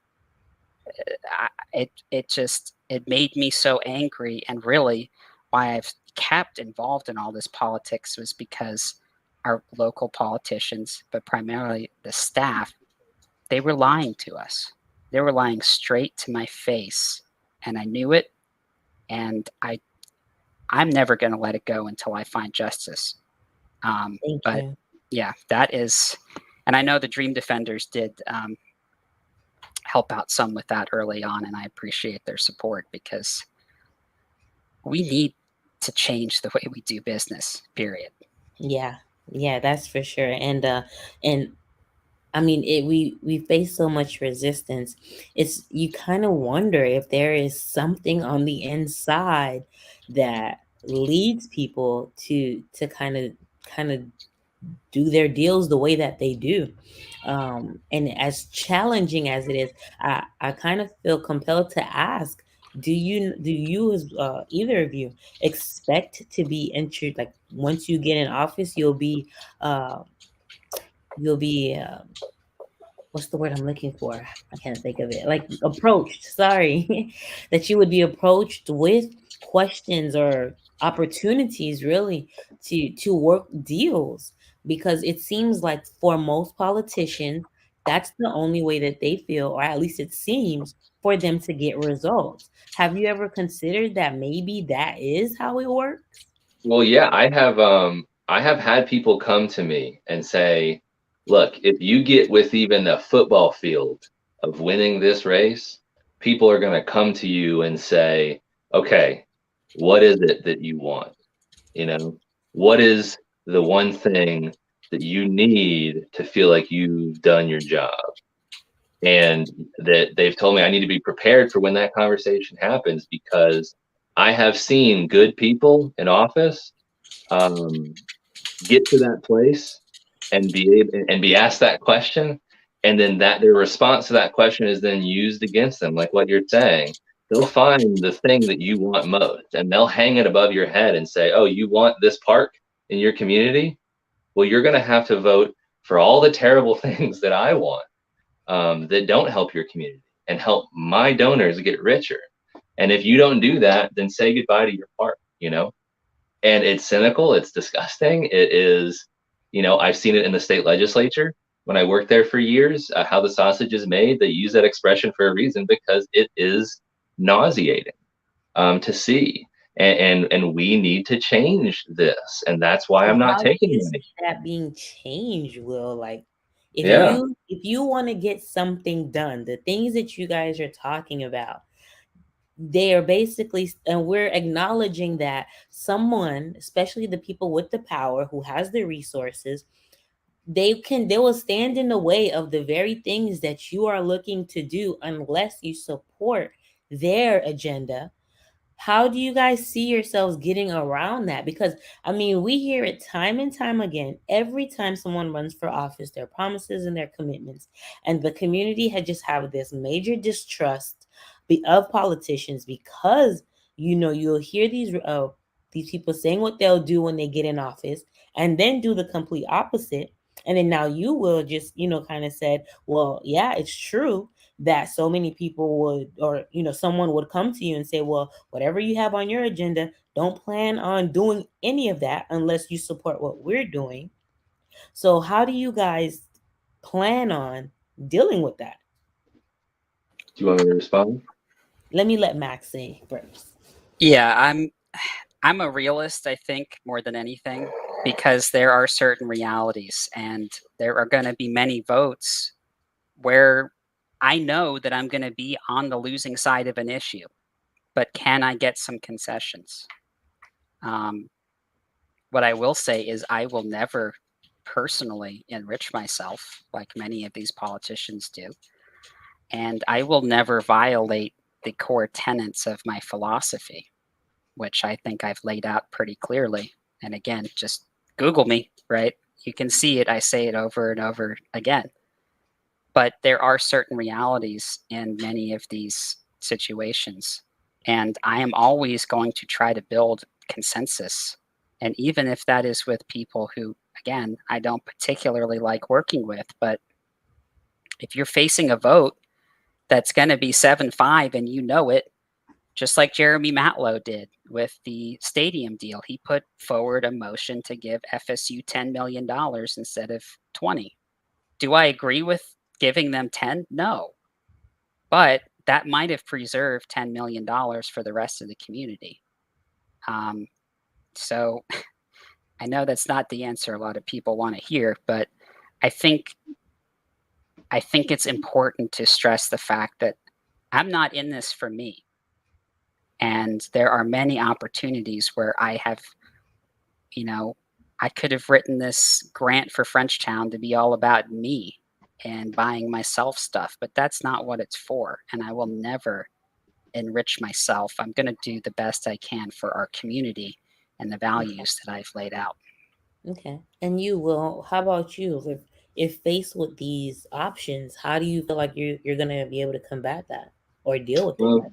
Like I said earlier, I think a lot of this I think that the political machine in Tallahassee, Leon County depends on,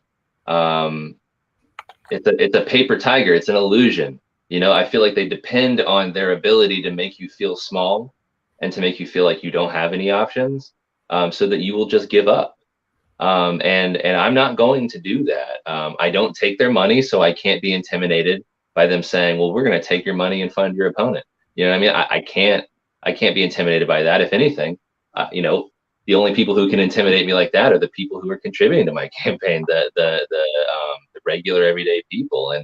And that's who I have to worry about disappointing, because those are the people that I need to carry me through this election and through the election 2 years from now. So that's where my head is going to be as far as how we get past the broken political system we're in. That's a huge question. That's probably the question of our generation. How do we deal with this broken, this dysfunctional system that we have been left? It's not fair, the situation we find ourselves in, and we don't have a lot of great options. We're choosing between a lot of bad options.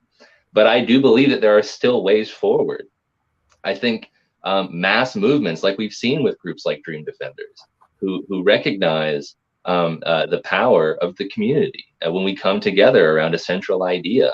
I think we saw that with the election of Brian Welch against Brian Deloge, where that was a man who had been there for the better part of 2 decades, probably.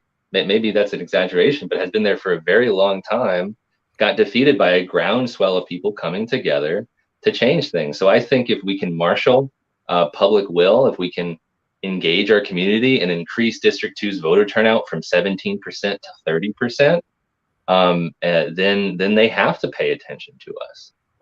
But I think if we fall victim to their framing that we're lucky to have a seat at the table, if anything, that's our table.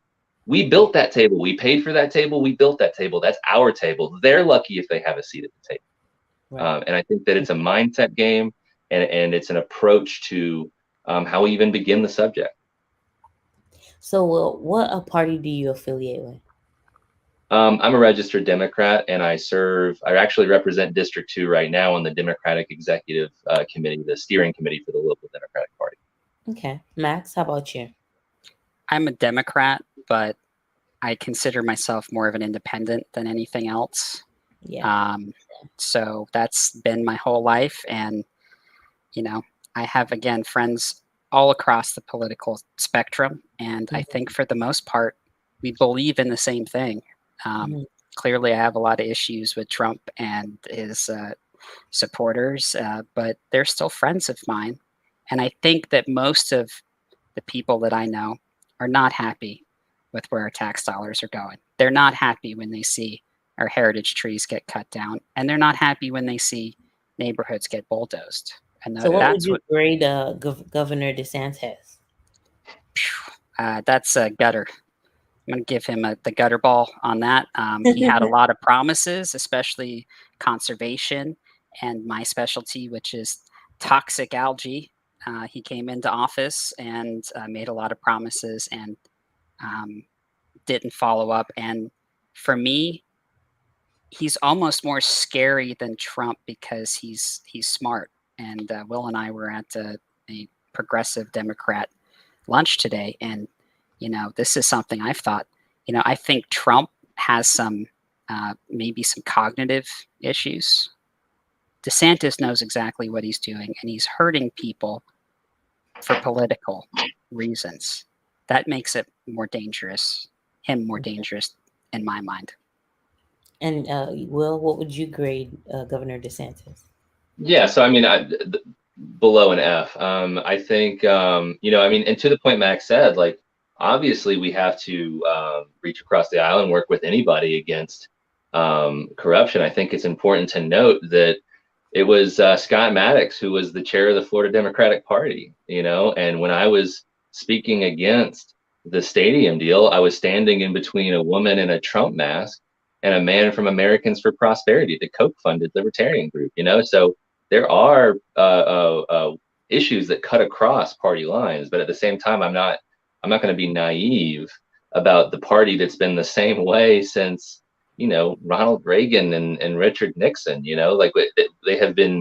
This party has been using scapegoats, whether it's racial scapegoats or scapegoating people based on who they love or what their gender identity is or where they were born. Or how they got to this country. We've seen generations of this same issue where they don't have any real solutions to the problems that we face that largely are created by their own policies. And so to stay in power, they have to marshal hatred towards anything that's different than what they think is acceptable way to live. So DeSantis is a terrible governor and a frightening figure to imagine in the White House. Do you are you at peace with knowing that if you get in office, if you don't jump in line with the agendas that are currently in motion, that many of the things that you're looking to do to improve life in District 2 may not get the support that you're looking for? Are you at peace with knowing that you may not accomplish a lot? I am used to being underestimated. I've been told a lot in my life what I can and can't do. So I think that's where I'm most comfortable, is when folks don't expect much out of me, and that's when I shine. But of course, I think that if you're, if you shoot for the moon, you'll land in the stars, that kind of stuff, which doesn't make sense because the moon is closer than the stars. But you know, I do think that we have to be ambitious. We have to be bold. Obviously, there are times where we have to be realistic and take half a loaf. But I think it takes the discernment to know, when is it time to take half a loaf? When is it time to offer 10 million instead of 20? Or also another vote it was a tough vote that I saw that Commissioner Matlow did, was extend the utility shutoff moratorium from 90 days to 30 days. Like, he wanted 90, we couldn't get support for 90, so we ended up with 30. That's not enough. 90 wouldn't be enough, but it helps people just a little bit. And I want to end this question on a story that I heard growing up. I grew up in the evangelical church, and I don't subscribe to that way of thinking anymore, but I heard this parable of a man on a beach during receding tide, and he's throwing these starfish and sand dollars back into the water. And a gentleman comes up to him and says, "What are you doing?" He says, "Well, I'm saving them one at a time." He says, "Look at this beach; they're covered in starfish, and you're not going to save all of them. What you're doing doesn't matter." And he picks up a starfish and he says, "It matters to this one," and tosses it in, and picks up a sand dollar and says, "It matters to this one," and tosses that one in. So, whether it's climate change, every half a degree that we can lower those temperatures, whether it's gun violence, every crime that we can stop from happening through social support and mentorship, it all matters. And no matter where I get, even if I don't get elected, just by elevating these issues and the people that I have met, that matters. Yeah, thank you. And same question to you, Max. Are you at peace with knowing that unless you get in line with those who currently have agendas, and if you don't support what they're doing, that maybe some of the things or a lot of the things that you're pushing for may not get the traction that you need for actual change? Are you at peace? Are you at peace knowing that might be something you'll be facing? I am, and I'm never, like I said, going to violate the public's trust. I'm never going to violate my values, and I think that does even go towards compromise. There are some things that you got to die on a hill to protect, and I'm used to taking the heat, because every time I go in front of these commission meetings with substantive issues, when I have proof in my hand that they have not been honest, that I have proof that they underpaid people, I get gaslit. And there's this big media campaign right now to say, oh, well, Jeremy Matlow and Jack Porter, and they have a little clique, and they're so divisive. Actually, it's the majority that's empowered that is expert at gaslighting the general public. So, I had to take a little step back in 2021, because every time I showed up, they would just tear into me, really. But I'm used to it. And as a commissioner, I have the power, a lot more power, to expose this stuff and tell them to cram it. Yeah. Well, thank you for that. So we are winding down to the very last leg of this interview. Thank you guys for being here this evening. It actually worked out. We got a lot to discuss, being that it was just the two of us. So for those who don't know, so these are the candidates running for County Commission District 2. And this commission seat is actually currently vacant. It was not supposed to be vacant until 2024, unfortunately, due to the loss of past commissioner Jimbo Jackson. We lost him due to complications of COVID back in April. The seat became vacant, and so now the candidates currently running are just looking to fill this seat. So whoever goes into office this election cycle, they will be back in. They will have to do this whole process again in the next couple of years. But hopefully, in that time span, they will be able to make a mark good enough that will allow them to continue on.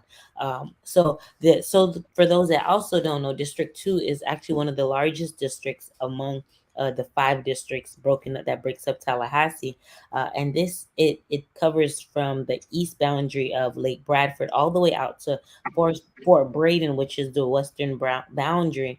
The north boundary is I-10, and the south boundary is all the way down to Wakulla. So as you can imagine, there's a lot of room for them to cover. And so today we've just been talking about the various ways that they're looking to improve these areas, the various ways to represent these areas. And from what I've gathered from this conversation, they are very community focused, people focused, and not big business focused. I know a lot of times we run into concerns about whether the politicians are going to do what they say they're going to do when they're running. So I highly encourage that you follow up with them, follow their supporters, see the things that they're saying, see the work they're done. Like Max often has said in this interview, Google him. I encourage everyone to go Google both of them and the plans that they have, as well as the other forums. There have been some other forums that has been going on that they have been a part of, and making sure that the things that they said this evening is consistent with the things they said before. So I hope I caught you all up. And I want to go into this last lightning round where you will have 60 seconds to respond to a question. I'm sorry, 30 seconds to respond to a question. I have a timer here. I'm going to play it just so you can hear what the beep sound like. I'll have my finger come up just to let you know you're winding down and to wrap up your thoughts. And then last, I will allow you to have a minute to appeal to the community of why they should vote for you. So with that said, any questions? Nope. Okay, good. All right, so let me let this timer go off. That's what it sounds like. And I'll go with my first question, which will go to you, Will. If you can tell the people, who are the top 3 people, if elected in office, that you would depend on the most? I will have to depend on, I guess it's a cliche answer, but my partner, my fiance, I'll have to depend on her a lot for emotional support. But also from, mentors that I have gained through my time here in Tallahassee. One in particular, Dr. Van Landingham at FSU's College of Public Administration. But I would say someone I would like to get. Go ahead. You can wrap your point up. I was just saying someone that I'd like to get to know better, who has a tremendous amount of experience that would help me is the gentleman I mentioned earlier, Mr. Kenny Barber, who has been not only a community advocate, but also has managed the budgets for Leon County. Okay, thank you. Same question to you, Max. Yeah, this is a hard one. I'm going to go with my family. I don't know if we can just put that as one. My parents and my girlfriend, I know it's blah, blah, blah, but they've really been important. I'm going to say Mr. Terry Ryan, who's a leader of my environmental group. He's been tenacious in exposing corruption. I'm also going to go with Charlie Stratton. He's an eminent domain lawyer who's given me a lot of advice over the years, and also one of my mentors, Sam Staley at the DeVoe Moore Center. Right on time. Okay. The next question is going to go back to you, Will. If you can tell us, how do you see District 2 in the next, well, I typically ask 5 years, but let's just say 2 years. What do you see different for District 2 compared to how we see it today? It's as big or small as you can make it. Go ahead. Time to start it. I would like to see more community engagement, specifically when it comes to voter participation. 2 years from now, this election, I would like to see more than we saw in the last election. And then 2 years from now, I would like to see even more voter participation, because if you don't participate in the elections, you don't have a say in your future. Okay, thank you. Same question to you, Matt. Sure. So number one, I am going to clean up Lake Munson. It might not happen in the next 2 years. If they listen to me, it'd be done next year. But we'll at least have a plan. And I want to see, 2 years, not a lot of time. I want to see the framework. I want to see how we're going to make sidewalk upgrades, clean up our environment, and do these other things. At least have that plan set in motion. So basically, at least the plan completed. Yeah. And approved. Completed and approved, and I'm going to clean up that lake. So, Yeah. yes. Okay. Yep. That's good. Okay. So the next question is about, and what do you say to the person who, this question is I'm going to start with you, Max, because you mentioned that you would be doing this full time. So what would you say to the person that feels that with your identity in the position, because you do it full time, feel that you would kind of be making deals because now at this point, your livelihood is dependent on the position? Well, my livelihood, is that salary is way more than I need. So I do not need to enrich myself, and I will not. I don't really have much more to say than that. I'm a community advocate, and I will continue to be one. Okay. And same for you, to the person that might, I know you are currently working, but if it gets to the point where, you have to work full time, and the person that might feel that your identity is becoming in the position and you would need to, on me, huh? But basically, my question to you would be, if they feel that your identity is now becoming in the position and your livelihood is relying on this position, what would you say to the person that would question your integrity because of that? I think a big problem in government, in politics, whether it's local or national, is people are afraid of losing their job over the right vote. And I'm committing to, I will cast that right vote. I will, whether it's against stadium upgrades or anything else, I will cast the vote the way it should be. And if I lose my reelection, then so be it. That's the will of the people. But I've been through a lot of issues. I've been through a lot of setbacks. I've always just landed on my feet. And so whether I work as a full-time commissioner or not, I'm confident that I can do the job without being tempted to enrich myself. Yeah, fair enough. Thank you. All right, fellas, thank you so much for being here. I do want to respect y'all's time as well. I know you guys could be knocking on doors, and you guys took the time to be with us this evening, so I greatly appreciate it. I do want to offer you the opportunity to make an appeal to the community. You'll hear that same timer once your 60 seconds are up, but this is your time to take the stage and share with everyone why you would be best fit for the position. I'll start with you, Max. Well, as I said before, just Google me, put my name in, search for Tallahassee, and you can see a dozen topics, community-focused topics that I've been involved in over the last few years. I have the environmental and planning knowledge to fix many of our generational issues. I've been on the forefront of equitable planning when it comes to our stormwater system. I've done records requests. I have sought outside counsel, and just imagine what I can do with the power of a county commissioner.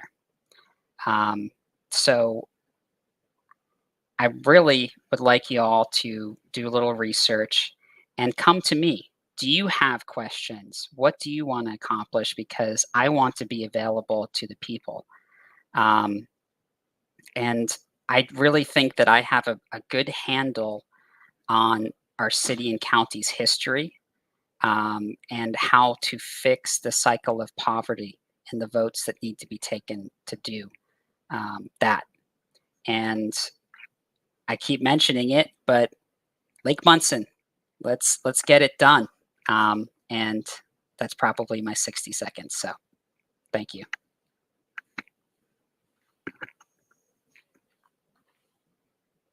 Can I say one more sentence? Yes. Okay.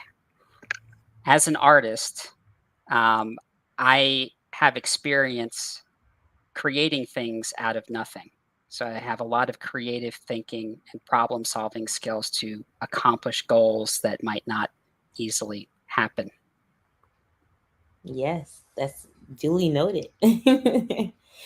And thank you for that. I appreciate it. You're welcome. Will?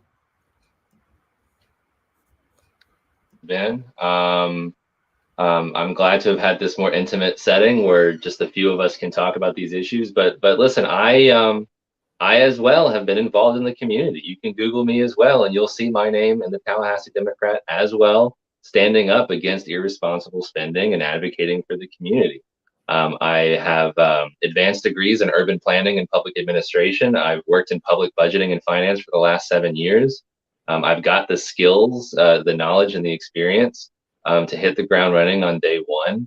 I have an understanding of how all of these issues are intertwined and how the underlying linchpin is the budget. That's where my expertise lies. I want to see a budget that values people over profits. And I've got a plan to do that. I'm going to restore community control over community resources. We're going to tear down that wall together, and we're going to replace it with something that we build together. So please go to willforleon.com. Please check out my Facebook, my Instagram, where you can find out more about me. You can contact me as well through those outlets. And I'm hoping that everyone will show up on or before August 23rd to support our grassroots campaign. Thank you.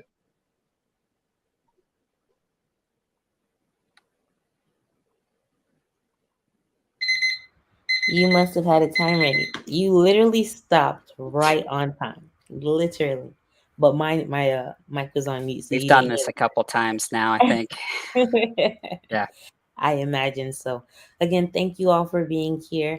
And I wish you all the best. I always encourage every candidate at every interview, and I probably already said it here, but I'm just going to keep saying it, that the fact that you all just took that leap to just get out in the community, to want to improve our community, doesn't have to be limited to the seat, to the office. You guys kind of said it too, that you would still be out here, still be in the community, looking to be involved to try to improve life for our residents as well as for ourselves.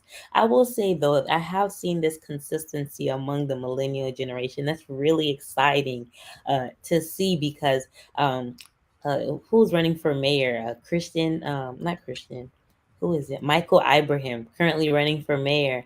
And he said in any of the meetings, if things wasn't going right that I know the community wouldn't support, I just go on live right then and there. And that was such a millennial statement.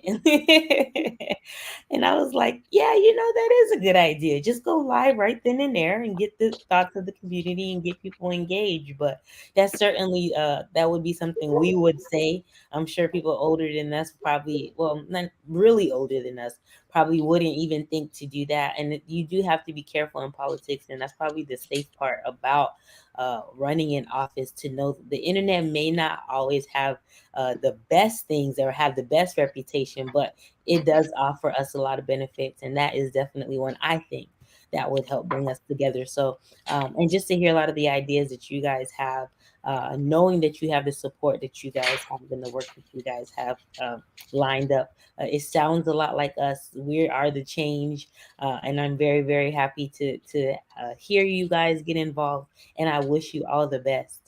Are you guys coming to the Millennial Mingle on Thursday? I'm just hearing about it, but yes, I will be. I know. The Millennial Mingle is Thursday night. It's the in-person. And basically what Community Builders does is we increase business activity in low economic neighborhoods. So we're hosting the actual mingle, inviting candidates to come to talk around the room. It'll be very interactive. So we'll have games, there will be food. Of course, there's music, stuff like that for a couple of hours. If you guys can spare the time to come out, I highly encourage you to do so. I also encourage you to share it with your audience, your supporters, ask them to come. We want to make this place as diverse as possible. And whoever brings the most people, I'll even let their audience come and share with every candidate gets an opportunity to address the community. But if you do bring a group of people, I'll let one of your supporters come and share with the those who are there of why they should vote for you too. Just to spruce it up a little. But I hope you guys can make it. Can I get you guys to help share the flyer? For sure. Yeah. Thank you. I really appreciate you putting this on. This was a really nice discussion. A lot better than some of the other forums we've been a part of. Aww. So yeah. And I have to say, there are other entities that have reached out that wanted to be paid in order for us to participate in something like this. So the fact that you would put this on and not try and get us to pay you to do this is huge. Well, I do want to admit we did have like a cutoff fee, like a late fee if you did register. That's not the same thing as what I'm talking about. Yeah. But I do get you. And we didn't charge, just so you know, like people who came, some people confirmed late. I was more interested in their participation. We put the fee there to kind of get people to register, to come on. That's a very different issue. But there are definitely entities that have been out there that just make the difference between community funded and big money funded candidates so much wider. And I don't see why you wouldn't want to be part of the solution on that issue. But thank you for being part of the solution by evening the playing field. Thank you so much for saying that. I really appreciate y'all. All right, so I'm going to let y'all go enjoy the rest of your evening. We do have District 5 that's next, so I want to get into talking with them. But again, thank y'all for being here and have a great night. See ya. Bye. Bye. Whew. All right, guys. So we are winding down, and this week we are going to, we've had the opportunity to speak with the City Commission Seat 4, which is also the mayor, the House Representatives of District 8. We've had the opportunity to speak with the judges running for Seat 1. I mean, we really have been trying to cover all bases and making sure that you all are informed when you get this ballot in front of you, that you actually know who these individuals are. Unfortunately, not everybody has participated in this forum. So, you are encouraged to do your research, but the people who have taken the time to speak with us, they really have a heart to make sure that, we, especially us millennials, are informed and know what they stand for, because they don't want you to just vote anything. They really want you to vote for them. And so this next group of candidates that I'm going to introduce, these are those running for District 5. It is 4 candidates in that race, and they, Commissioner Kristen Dozier is who currently hold that seat. She's decided to transition a little bit, and she wants to run for mayor right now. So she's in the running for mayor, which makes her seat open. And so these 4 candidates took the opportunity to come and say why they would be better fit. So they have set aside time for us for this evening to talk. I'm going to introduce them right after some of these messages.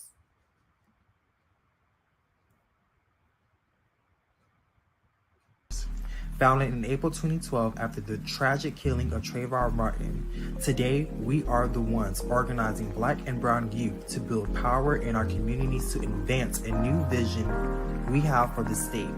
Our agenda is called the Freedom Papers. Through it, we are advancing our vision of safety and security away from prisons, deportation and war, and towards healthcare, housing, jobs, and movement for all. We are the ones organizing to ensure that we live in a free democracy that is for us, by us. Our call to action is for you to join the Tallahassee Dream Defenders, one of the chapters in the state of Florida, to ensure that we are advancing our vision and a movement for all. Stay connected with our social medias and stay up to date with anything regarding Dream Defenders on our website at dreamdefenders.org. Now, the question is, can we dream together?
Oh my. Hi, everyone. Thank you again for tuning in. I am RJ Joseph, your program host for this evening. Oh, we have to change this. Hold on one second. Let me fix what we're looking at here because this time we're going to be speaking with the commissioners running for District 5. And so this evening has gotten a little tricky because some of our candidates, I'm like looking at my messages, they have reasons they're not here, but that's okay. David O'Keefe is backstage, so I'm looking forward to having that conversation with him. There's 4 candidates running for office for District 5. And so we're going to talk a little bit about the plans that they have, that he has specifically, and why he wants us to vote for him. So thank you for tuning in. And I'm just going to go ahead and add Mr. O'Keefe to the stream. Hello. Hey RJ, can you see me and hear me okay? I can see you very well and hear you very well. Thanks so much for being here. How are you? I am doing well. I'm doing well. And we're enjoying all the talking to people and getting out and all the one-on-one. As much as I can stay out of an office and talking to people, I'm doing well. I can imagine. I imagine by now you're probably formed out. No, this is No? my second favorite part. And we might get into it in questions, but this is why people run, is to talk about the issues. It's not Yeah. to figure out advertising and fundraising and make flyers and Adobe and stuff. It's talking about the stuff that matters. That's a good perspective. I'm super glad that you said that. So as I mentioned before, there's 3 others running in this seat. Someone's texting me. They're looking for their dog, so they can't log on. I'm not really sure who that is. And then someone else. I don't know. They forgot. I don't know. That's the candidates we're dealing with, guys. We have to see who can follow through. Now, the person looking for their dog, well, I'll give them fair. I don't know who that is though. But anyways, David's here right now, and that's whose attention that we're gonna give it to. So thank you for being here.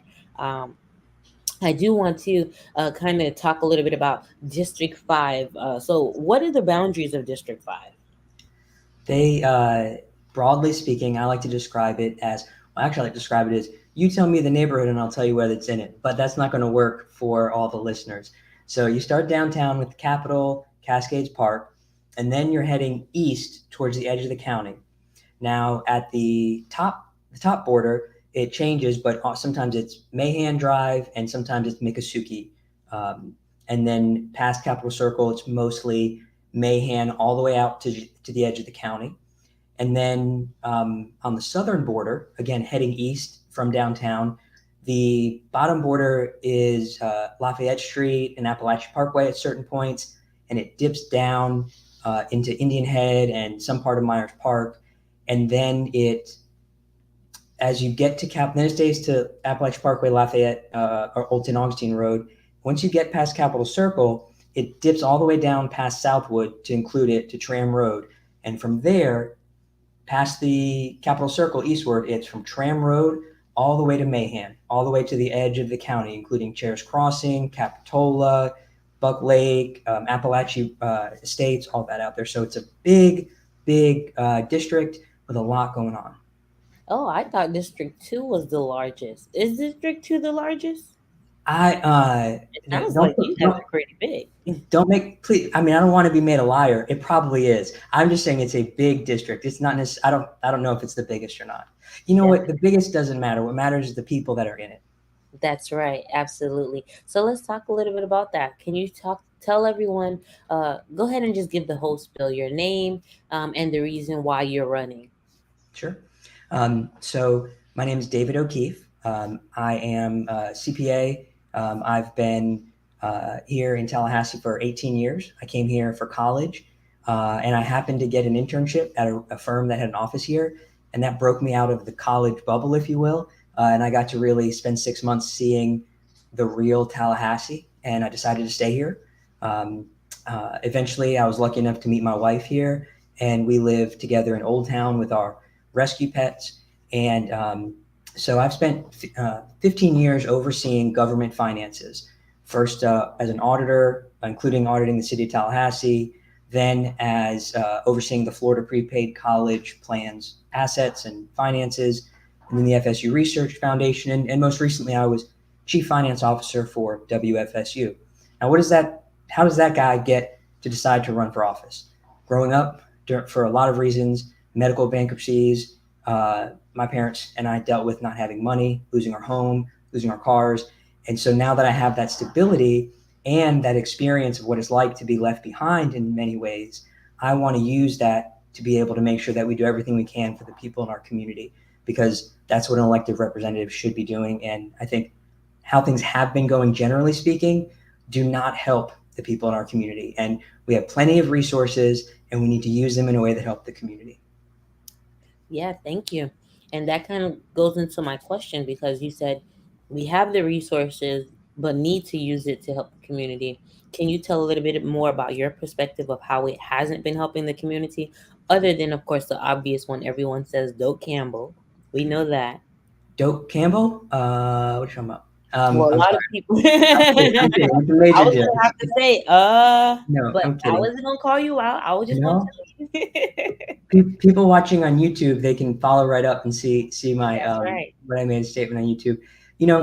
That was just the most recent and blatant example of a continuous problem where we the voters approved more tax revenue to invest in our community because we know we need it. We know parts of our community need investing and have been left out from resources for decades.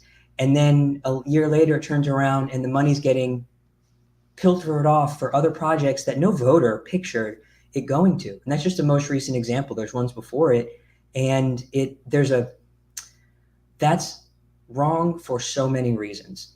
But one thing I like to talk about when I have time is the downstream effects. It's not just that it's wrong, it's all the projects that aren't going to get funded and they get skipped. We can look at all the projects, the sidewalk projects, the sewer projects that have been on there that get skipped when someone who has better access and influence, or a group that has better access and influence, gets to skip the line.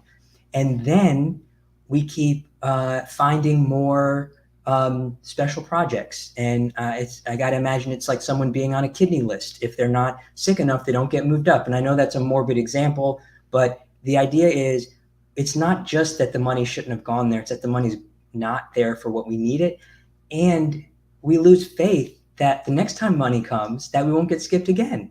And so I think that's why we have over 50 candidates on the overall ballot in local races, is because people are sick of it. And we see that voters are paying attention in Tallahassee more than ever. I'll speak for myself. I never thought running for office was a possibility. And I wouldn't do it if I didn't think it was a possibility, until I saw a couple of elections where the voters of Tallahassee, if a new kind of candidate shows up who's outside the old system and does door knocking and gets to talk to voters, they'll reward that and they'll vote that. Then people are seeing it and they step up and say, I'm going to trust the voters to make a decision when real candidates show up. And then we're going to build back the trust that they've lost. Yeah. Thank you so much, David. I do see Paula is backstage, so I am going to bring her on. I love it. Yeah, so that we can have I would like to dialogue. take up all your time, but I also like hanging with Paula on these forums. So I'm glad she. All right, Paula, I'm bringing you on. Hello, Miss Paula. How are you? Hey, Paula. Your mic is on mute, dear. Mute. It's still on mute. It might help if I unmute myself, huh? It would. Yes, we can hear you now. Hey, Hello, David. Miss. Hey, Paula. So, how do you pronounce your last name? Okay, now I can actually hear you. Good. So, how do you pronounce your last name? D Bowles, like D. a bowl. D Uh-huh. Bowles Johnson. DeBold Johnson. We're all in the office. Is it Bowles, like DeBoles or just BOWLS Bowles?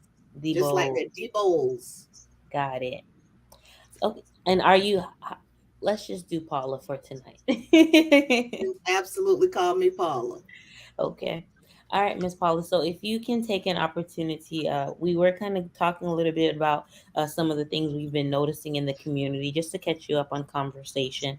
But if I still want to give you an opportunity to address the community, to say who you are and the reason why you're running. So I'll give that to you now. Okay, everyone. I'm Paula DeBoles Johnson. And as you know, I'm running for Leon County Commission District 5. I have lived on the south side of Tallahassee since I came to attend FAMU in 1986. Yes, I said 1986. And I've seen more of the same thing. I live down the street from Rickards. I've seen development on the south side of Tallahassee stop. It looks virtually the same as it did when I got here. That's unacceptable. We've had lots of opportunity for growth, smart growth. There should be lots of activities for our youth over here on the south side of the community. People are concerned about what's happening in terms of crime, the fact that we don't have affordable housing. So there's a lot of different reasons for me to be in this race. But this is what I tell people: you can't complain about something if you're not willing to step in and fight for change. And that's what I've been doing for the 30 plus years that I've been here in Tallahassee. And that is why I'm running for Leon County Commission, to actually affect change and make sure that people know that we are here on the south side of the community. And we are residents of Tallahassee, and it's time for our voices to be heard. So my time is now. That's why I'm running. Thank you. So I look forward to having this conversation. I also want to employ you all, if you do have, if you can see it in the comments, there is a link so that if you'd like to share it with your audience, your supporters, to kind of get them engaged in this conversation, I encourage you to share this link, the YouTube link, so that they too can follow this conversation and give input. The chat is open for anyone watching who would want to ask a question to either of the candidates. I can see it, so I'd be more than happy to ask anything that may come to mind. So with that said, so David kind of got into this, so I'll give you an opportunity to answer this question, which is, what point was made was that there is a lot that's been happening, and a lot of the resources that the county has been going to projects where the people of the community are not supporters of. So can you elaborate, if you share this same feeling, can you elaborate on what that looks like for you? What are some things that that they've done that was not what the people of the community wanted? And so I like to do this. And people that have worked with me with all of the various organizations that I've been a part of over the last 20 plus years know that I like to try to focus on the good, right? It doesn't mean that we're ignoring the bad, but those things have happened. And what I try to impress upon people is this: it's happened. What are you going to do to ensure that it doesn't happen again? And Mhm. that's where we kind of get stuck right here in this thing. We keep talking about the problem and we keep circling down this drain. Those things are lost to us, right? We can't get it back no matter what we say, no matter how we dress it up, it's gone. What we need to be doing now is thinking about ensuring that this never happens in the future. We are seeing, and I heard a little bit of your comment on the end, David, and I thank you for that. We are seeing that people are actually paying attention. Now, when I say this, you all hear me in the vein in which I'm saying it. I'm glad that people are woke and paying attention to what's actually happening in their city. They're paying more attention, they're more active. And we need them to keep this same energy. And that's the thing that has been killing me. You have the power of the vote, your voices can be heard. You've proven that. Look at what you're doing. Show up to the polls and vote. And then, even after this, no matter who wins this race, hold them accountable to the things that they said that they would do. There is no reason for us to continue to be on the back end of all the things that are happening, not being at the forefront, not being at the table, having a voice. You have that right. Use it every time.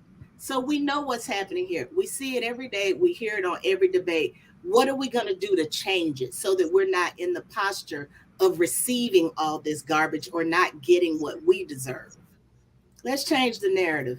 Thank you. Well, okay, so let's go ahead and just switch sides. Let's switch the direction of the conversation. David, what are you planning to do uh, so that we can start seeing productivity happening in District 5?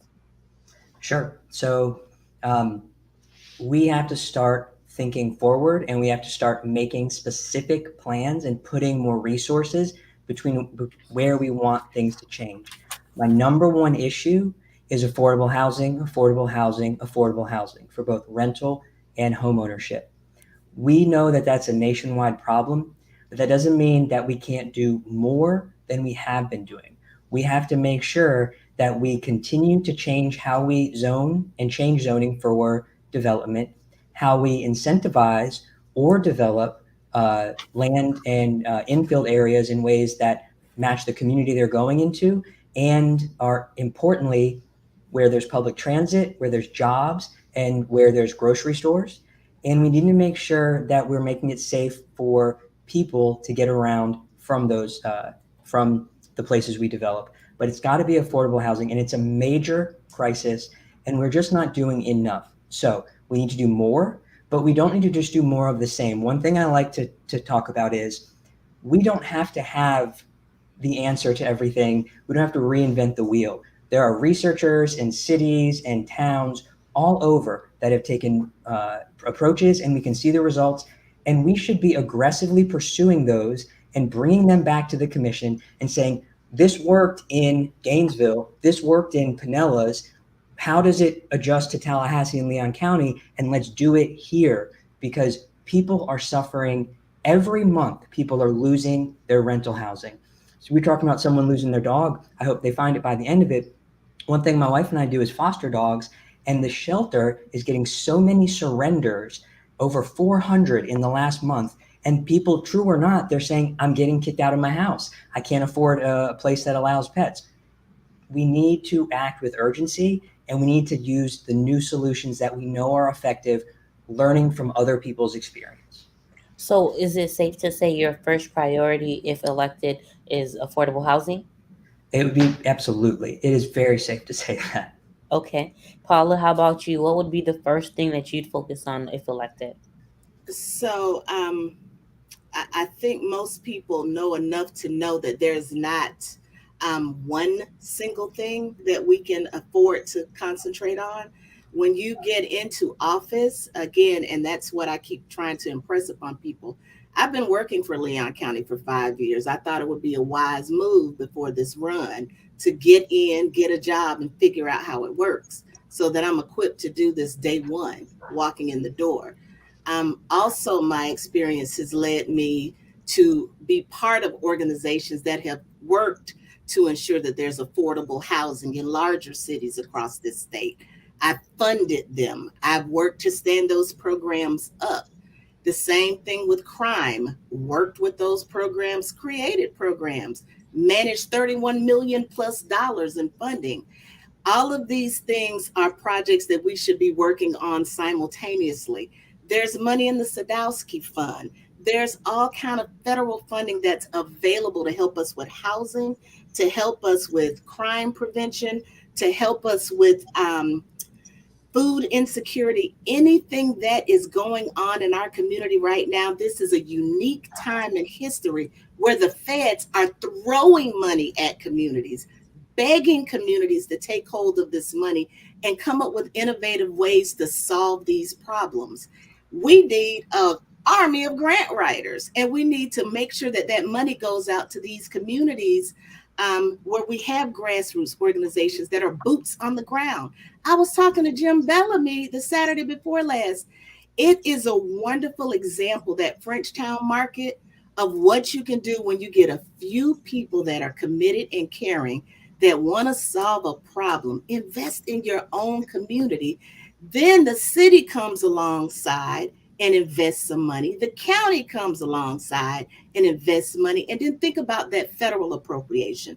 Think about what we can do to solve food insecurity in Frenchtown. And then we replicate it all over the city. And let's be honest, everybody don't want to grow their own food. That we need to be honest about that, right? Mhm. And everybody has said, look, we're not always looking for a handout. We don't want to always be part of farm share. Why not have a grocery store that we can walk to where we can get fresh produce? Why can't our people not be concerned with high blood pressure and diabetes and everything else because they're going to these corner stores So to buy hang on, chips Paula. and things? I So first, go I ahead. just I'm want to ready. acknowledge your passion. Go I thank ahead. you so much for sharing, but I do want to keep it fair. And Okay. let me kind of take what you said, Okay. because you said, you said some valid points that I think a lot of people of the community is wanting to know. Why can't we get some of these grocery stores and a lot of these initiatives made in these areas that are challenging? So, if Mhm. you don't mind, Dustin, can you kind of tell us a little bit of how you see stuff like that happening? Ask for it and then demand it. See, it is not, people use these big words and then they want to do studies, they want to do all of these things, and all you need do with your, and let me re-emphasize, your taxpayer dollar. This is our money. David, am I right? You're the CPA dude. It's That our was, money, I'm right? sorry, I was actually asking David. Right? So, oh, you were asking him. Oh, I'm sorry, David. My bad. I'm gonna stop. Go ahead. It's No okay. problem. Well, I do encourage conversation, which is why these forums they're not timed. You have But to say Paula, and then I'll know to speak. So I'm gonna sit so back. what I do actually, I do the church finger, guys. So if you see me do the church finger, that's like round up your point so I can go to the next person. I forgot to remind you or tell you guys that. But No David, problem. please, I do want to know from you, how do you see stuff like that happening? And also in your answer, if you can give us what your perspective of the challenges are of why this isn't already happening, Yeah. if there is any. I see what I see happening is including in District 5. We talk about a lot of specific areas that have problems, but we can't pretend that District 5 doesn't also have rural areas where if you don't have a car, you can't get to a grocery with fresh food. And so anywhere in the county, though, improving anywhere in the county improves everywhere in the county. First is a firm thing, I believe.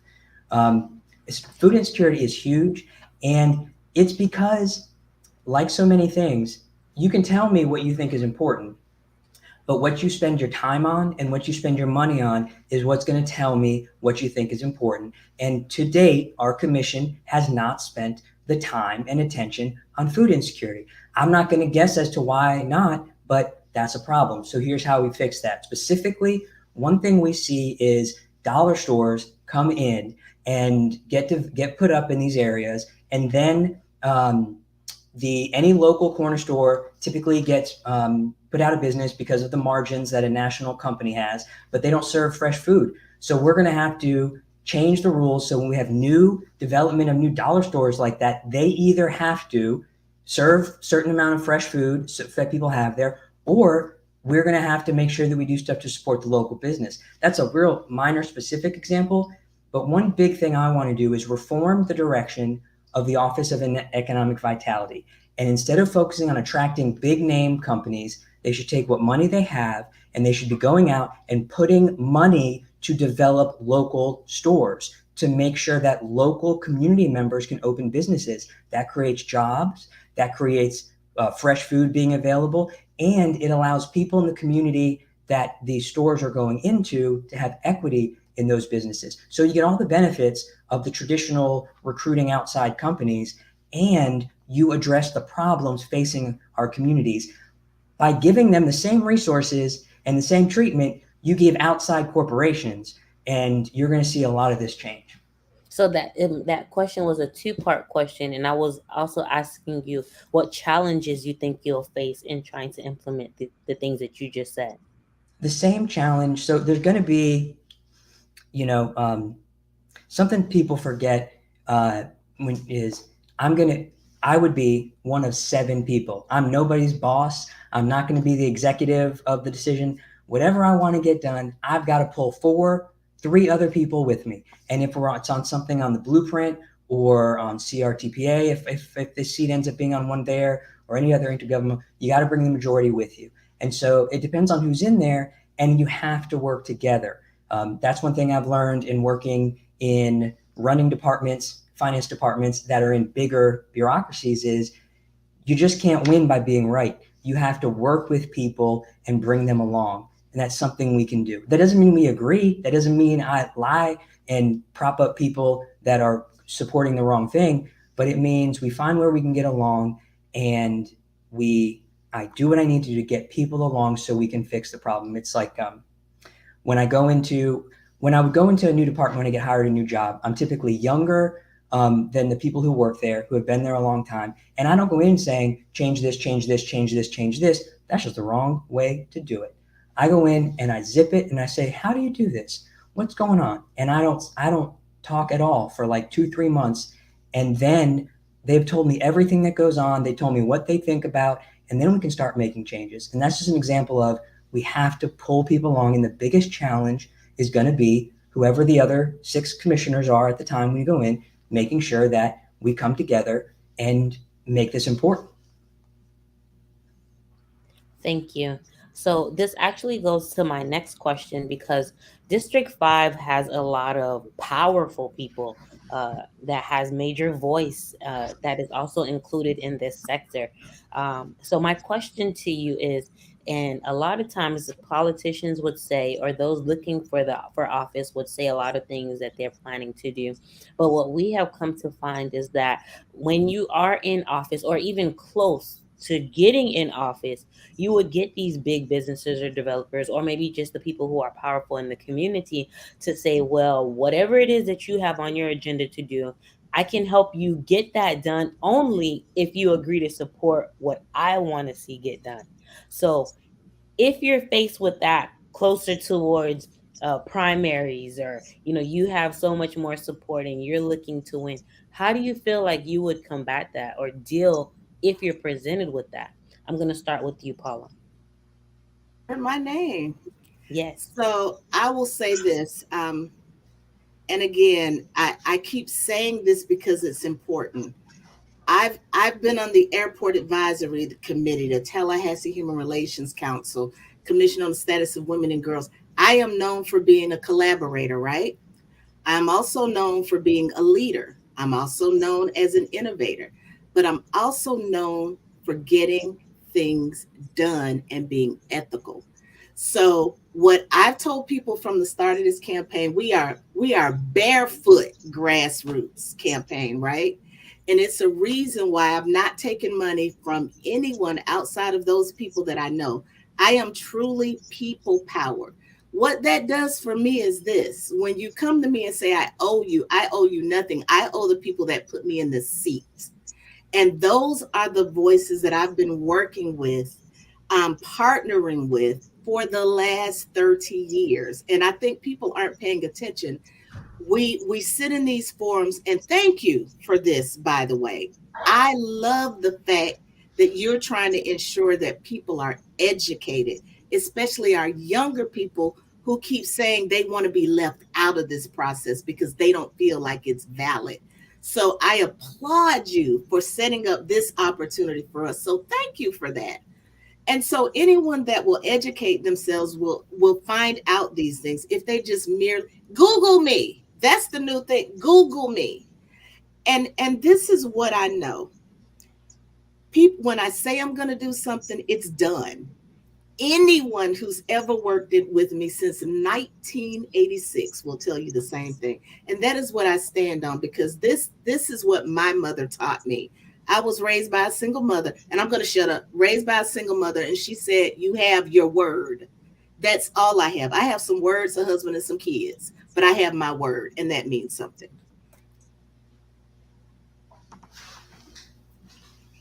Sorry. Thank you for that response. Thank you, guys. But I do want to, and I don't know if I said it in my original question, but if you are presented and they say to you, what you have, what's the one thing that you want to do? And you are you say whatever it is you want to do. They say, well, don't expect whatever it is you want to do to get done unless you support what we want you to do. And I think that's the key part that I left out. How would you respond to something like that? I've had people say that to me all my life, and I'm always going to do what's right. And it's, again, you owe it.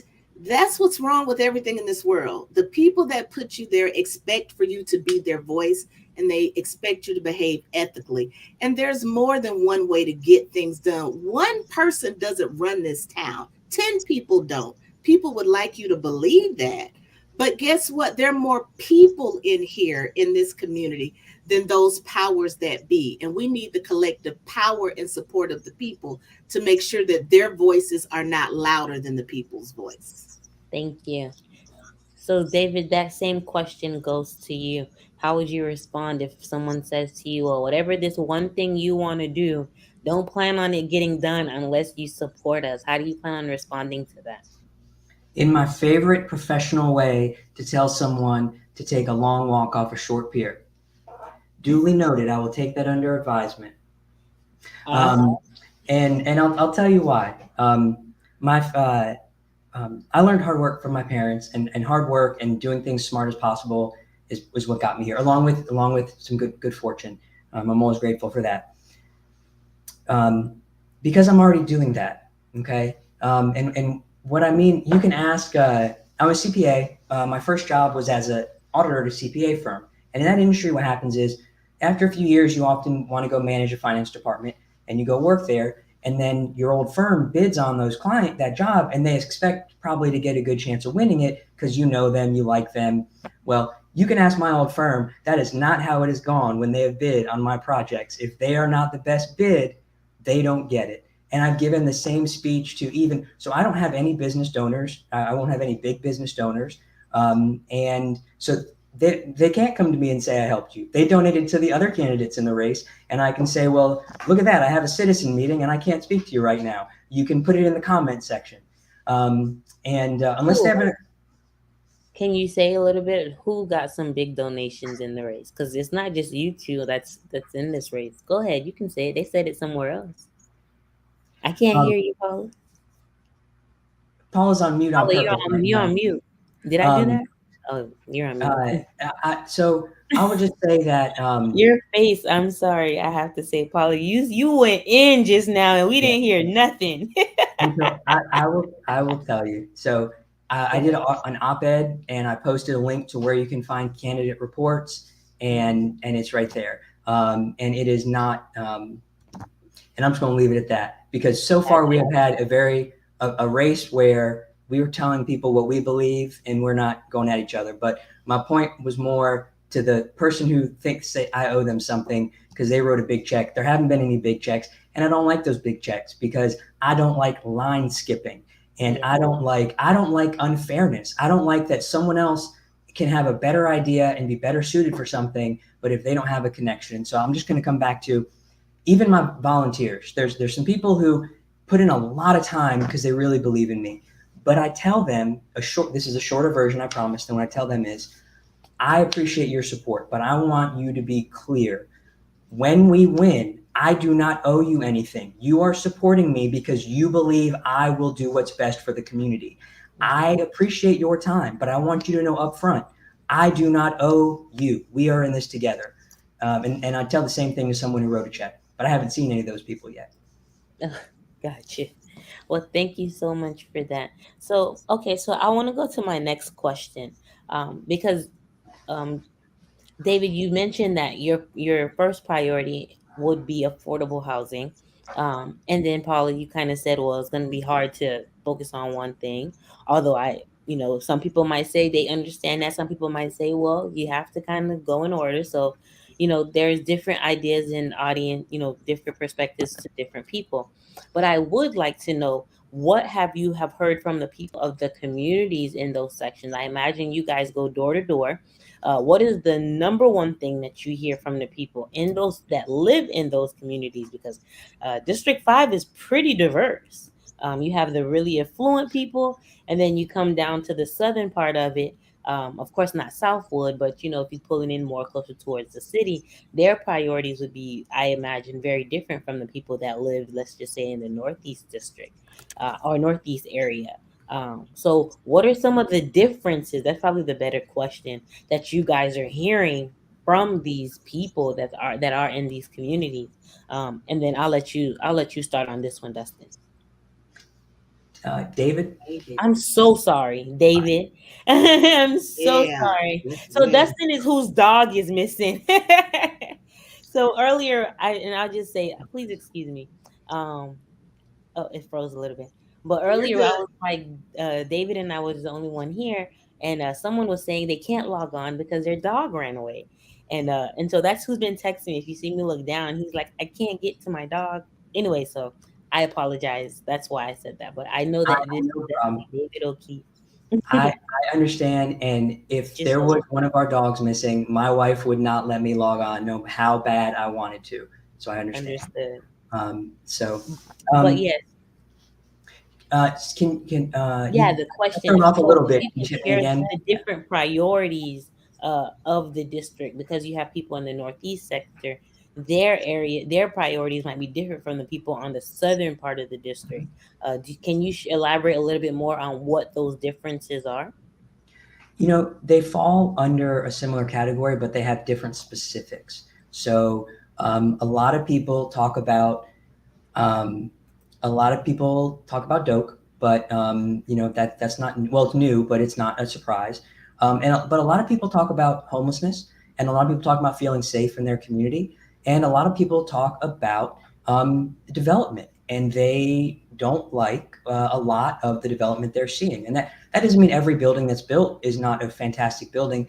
I promise they're not donating, but I love the example of Lafayette Gardens on Lafayette Street behind where Cabo's was, and behind there. And so there is development that's working, but people are concerned. People are concerned that we're losing the character of our city. We're unlike a lot of cities. We have some incredible local businesses and incredible neighborhoods. You can choose to live in, if you're so lucky as to choose neighborhoods you want to live in, you can live in a neighborhood like Old Town, or a neighborhood like Southwood, or a neighborhood like Indian Head, and they're all a little different, but they're all in Tallahassee. So I've gotten off point, but people are concerned about development, and they're concerned basically that they're being ignored. That, yeah, they're asked to vote, but doesn't matter if somebody more important with more connections wants something done, they're going to skip the line. Gotcha. And I'd like to ask that same question to you, Paula. With the various neighborhoods that make up District 5, can you share a little bit about what the different priorities would be, if there are any differences? North Side is talking about development, right? And they really want to know about, how we feel about the USA, and it just, I get it. I do. But on the South Side, you have the polar opposite, where you have people, well, on both sides, they're talking about crime. I will say that. So there is some common ground there, right? So North Side development, everywhere crime, South Side economic development, and jobs. And this is the deal. People are tired of paying for, of having to work multiple jobs. I just finally saw my name scroll across the screen, and I got excited because I haven't been able to make that work. So and what's important is what I referred to earlier. And David just touched on it. People are tired of not being heard, but I'm like, people are listening to you now. So keep up that same energy. Do not take your foot off the gas. Keep coming. And oftentimes we hear the loudest voices in the room.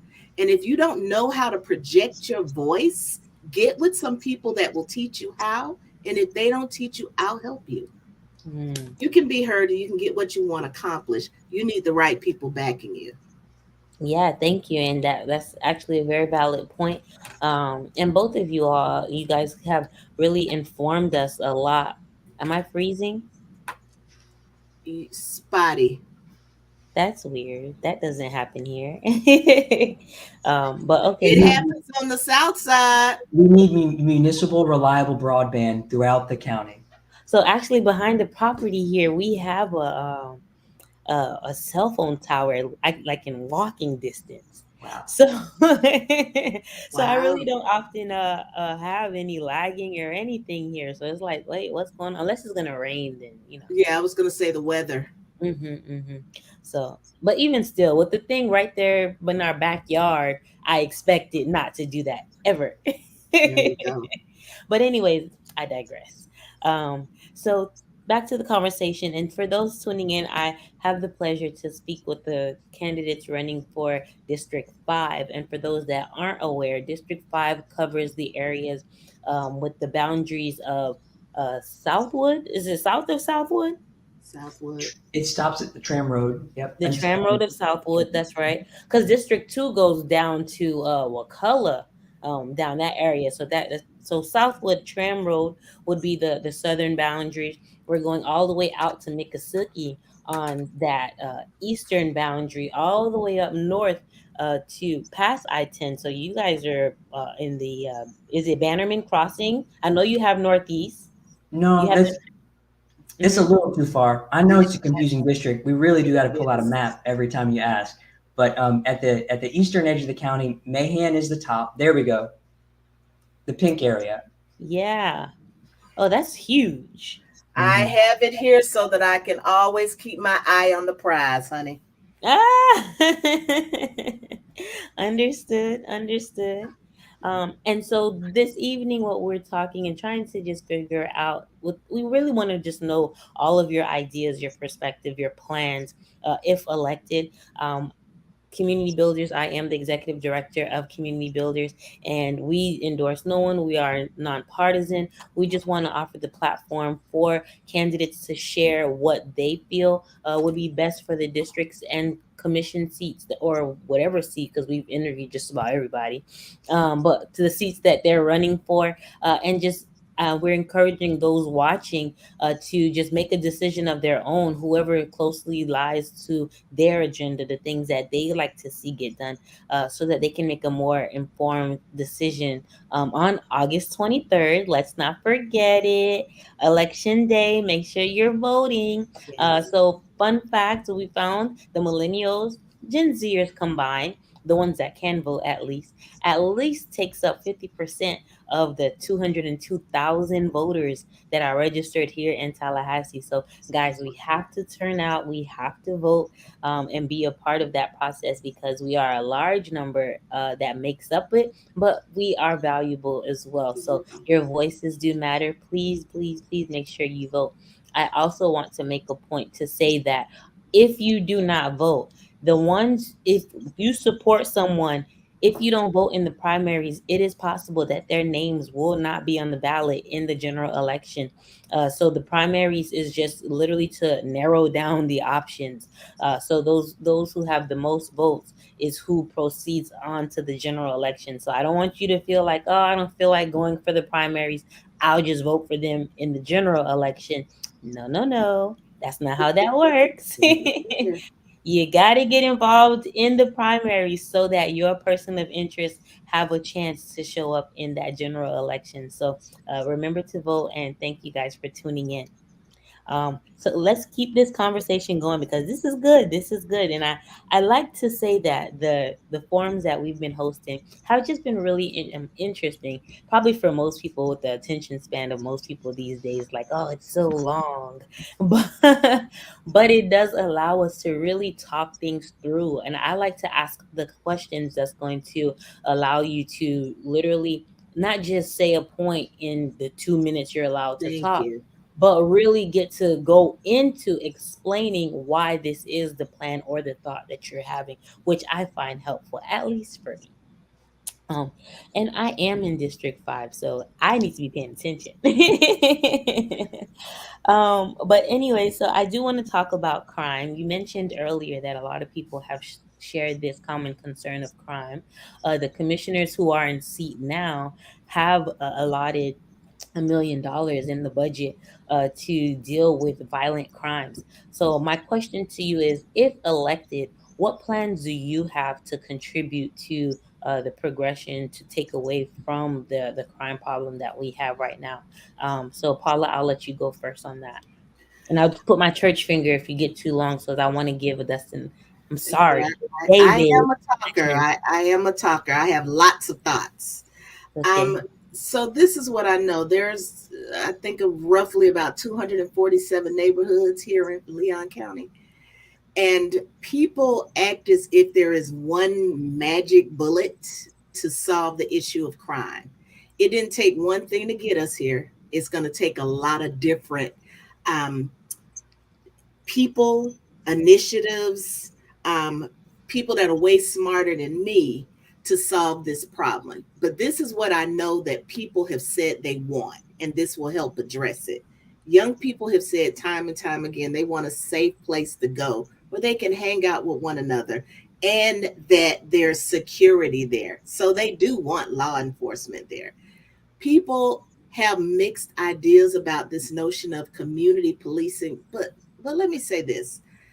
Again, I've spent a large part of my career across this nation, especially here in the state of Florida, where we've had larger cities that had way bigger issues with crime than we have. And they've implemented successful programs that work. No need to recreate the wheel. Why can we not replicate this? The things that are important to us, we spend money on. So when we see our dollars go, we know that those are the things that are important to us, right? So put money into primary prevention, early prevention programs. Again, we have a lot of organizations that work with young people. They want to continue the programming for them. Give them the money to do it. And if you want different outcomes, teach them how to track those outcomes. You can follow the money, you can follow the deliverables, right? But also, we have ex-offenders that return to our community every day. And we act as if we want them to be part of the community, but we penalize them for making a mistake. So that door just is a revolving door. They need jobs, right? If you've gone to jail, you've paid your restitution, you served your time, give the people a doggone job. And then when we're talking about crime and poverty overall, economic development solves all of these issues. Get people decent paying jobs. They can afford reasonable housing. They can take care of their families and actually be home to watch their children so their children won't be unchaperoned and won't get into trouble because no one's there to watch them. Economic development solves all of these issues. And that's one of the biggest things that I've been trying to push out to the people. We know what works. Let's try a lot of these things. These things can solve crime in our community.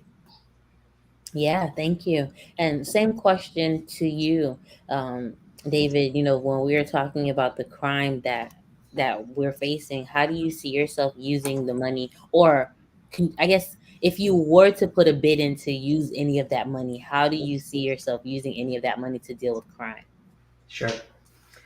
First, I would increase that amount. So that money is, let me just start with violent crime and crime is not a problem just for law enforcement. It's a community problem that takes community solutions. And so we are fortunate that our sheriff has and brought together community partners and done this anatomy of a homicide report that has research-based solutions and early interventions that we have allocations of money going towards. And I really like what I see there. I really like the early interventions for teenagers and catching people before they get routed onto a track to, unfortunately, it's not talked about in these questions, but the school to prison pipeline, and get put in alternative schools. And then next thing you know, they're in a detention center and so on. And there are all these programs that they're setting up that we need to make sure we can fund, that we do fund community programs in the community where people are. And that's one major part of that. And so the current law enforcement part is part of it, but I do worry that, and I would watch for this carefully, is as parts of the community feel more unsafe, that we try to increase criminalization on people. And that's not an effective way to treat crime. It's a community issue that we fix as a community. The other thing is absolutely community first economic development. And this is where I come back to, instead of trying to recruit the next big hotel maker, let's try to recruit and develop affordable childcare so that we create jobs and we create local affordable childcare. that allows parents and particularly single women to enter the workforce, and that allows people to have early childhood education, which now that's planning an investment in reducing crime decades in the future with having happy, healthy adults learning all those early childhood skills. Now, we have Head Start and we have Whole Child Leon, but there are gaps. There's the half day gap. There's lots of gaps that we can fill. And so, you asked about crime, and I went right to all around service programs for teens and childcare. But that's what I like to focus on is those are investments, and the return on those investments come back financially in the future. But more importantly, they come back in a happier, healthier, more developed, and enriched community. Gotcha. On a scale of 1 to 10, how do you value data? David, I'd like to ask you that first. Data is important. Data, I've run a lot of numbers, and I will say, whenever you see a chart, you have to read the bottom line, and you have to watch the things, because people will play with data to make it say what they want to say, and you got to look below it. So, if we could just rely on data, we would just put a computer downtown and put in data and it would spit out decisions. Data represents impact on people. And so it's helpful to inform our decisions, but we elect people because we are always working with people. Even in my accounting departments, I have to remember my job is to take my people where they are, and whatever they're doing, I need to get them where we need them. And it doesn't matter if the rules are this or that. Wherever that person is, I've got to customize my approach to bring them where we need to be. So data can inform us, but we can't just plus minus equals the way to fix our problems. So on a scale of 1 to 10, how do you value data? Oh, how do I value data? I have to put it in the computer to get the answer back. No, I'm kidding. I value it at a 7. Let's say a 7. I value 7. And how comfortable are you reading data charts? Very comfortable. So in my job as Florida Prepaid College Plan Manager of Finance and Accounting, I oversaw the annual actuarial valuation of how much we owe for the next 40 years to Florida universities for over 500,000 plan participants. So I'm very comfortable with data. Okay. Same question to you, Ms. Paula. 1 to 10, how do you value data? I'm going to say a 7.5. So as a monitor, I've been providing technical assistance training and monitoring programs across the nation for probably 20 years, right? So we have to understand data. We got to understand policy. We got to understand numbers, charts, right? But I'll say this, it's important that we look at data and understand the data, because that's how we get access to the money, right? And we can prove that we did what we said we were going to do or met the benchmarks that we were going to meet, right? So a lot of times what happened is we miss the people part of this. And for more than 30 plus years, and everyone knows my nonprofit, Capital City Youth Development Corporation, I have invested my entire life into young people, because I understand and believe when you say the children are the future, I mean it. I've been working to ensure that our future is solid and strong and safe and prepared, right? How comfortable are you reading data charts? It's been my life for 30 years. I'm an expert at it. Are you? I teach other people how to do it in my role as a trainer. Okay. Well, if anyone was deciding of whether they are going to rely on data to help us solve some of these problems, y'all didn't make it easier to figure out who would be better fit. But it does narrow down the options with the other 4 candidates, I imagine. And not to say that they don't know data, but we don't know that. They're not here. So they're not there. I was going to ask about that, but I thought that'd be rude. Well, Dustin, the one I'm just confusing the D's names here, but Dustin isn't here because he couldn't find his dog, and then the other candidate, whose name Dustin lost his dog, and which is why I accidentally called David Dustin earlier, because that's who I was texting. But we are talking to David tonight. This is David. Right on the ballot. David, yes. David, Don't forget, guys, make sure if you're going to support David, you want to make sure you check the right box on that ballot. You'll be So very can I ask disappointed. why David's name keeps popping up? Did I miss something in signing in? David, I just keep seeing your name. I don't ever see my name except for that Your one time. name has been up a number of times. Really, when you're talking is when it's up. So maybe when you're talking, you don't notice. Oh, I think it disappears when I talk on my screen because I You don't see it see it? now. Okay, but when But you now talk, I you don't don't. see it? Oh, maybe that's how that works. But That's it's every time perfect. you're talking, it's there. That's perfect. Forget the D's. Just remember O'Keefe. I No, promise O'Keefe, I'm remember getting yeah. O'Keefe Paula. on the Yeah, ballot. There we That I go. Paula. guarantee you. O'Keefe. O'Keefe and then Paula DeBoles Johnson. The long name is the The black long lady. name first. Remember that. And then the O'Keefe is the one we want to Chief O'Keefe. Maybe the millennials remember that. Okay, so let's get the conversation going. So I do want to talk a little bit about economic development. There is a lot of economic development that's happening in the the northern part of of District 5, and really with all the commissioners who currently hold the seat, they often talk about economic development. So, do you know if there's anything going on the inside? I can imagine if Kristen Dozier was here, I can imagine she'd definitely be talking about economic development. We interviewed her on Saturday. She's running for seat 4. For those that don't know, Kristen Dozier was the one, or currently is who holds this seat right here.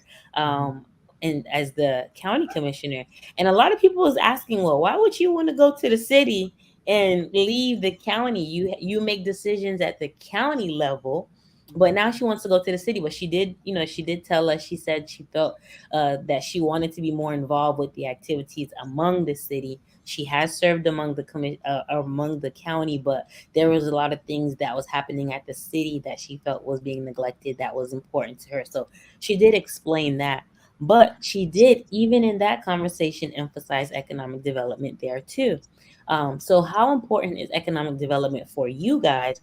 And what does economic development for District 5, what does that look like for you if you was elected? Again, I'm going to start with you, David. Sure. Economic development is very important, but I don't like the type of economic development we usually think of. I like to think of it as community first economic development. Typically, and this is consistent all across the country, economic development departments just naturally tend to like big name programs that they can cut ribbons in front of and put on their resume. What I want to see, what I would like to see, is a whole bunch of base hits, a whole bunch of singles. Let's open up let's help open up a daycare. Let's help open up a grocery store. Let's help open up more local businesses. And I think that we're going to get more bang for our buck that way. And so economic development absolutely plays a role. But one thing I like selfishly about not always talking about economic development is because I think some people hide behind it. And what I mean by that is we did this with all this money, we did this with all this money, but look, we did one project, jobs, jobs, jobs, jobs. Who doesn't like jobs, jobs, jobs, jobs? But wait a minute, there's many more ways we can create jobs. And let's get into some details here, because this is our money and we can do it smarter, better, in a way that helps people and does more than just jobs. And so economic development is incredibly important, but I would like to change how we picture it, to invest in our communities, and especially the neighborhoods in our communities that have been underfunded and ignored for decades. We owe those communities. And I think that if we actually put the money in it for them to develop the way they wanted, we would see as much or more success than any other area that's had resources put in it. Thank you. Same question to you, Ms. Paula. How do you see economic development for District 5? I was furiously writing my notes because this is one of my passion areas as well. So what I am most jazzed by with young people now is they weren't like we were. We were kind of held back because of the lack of access, right?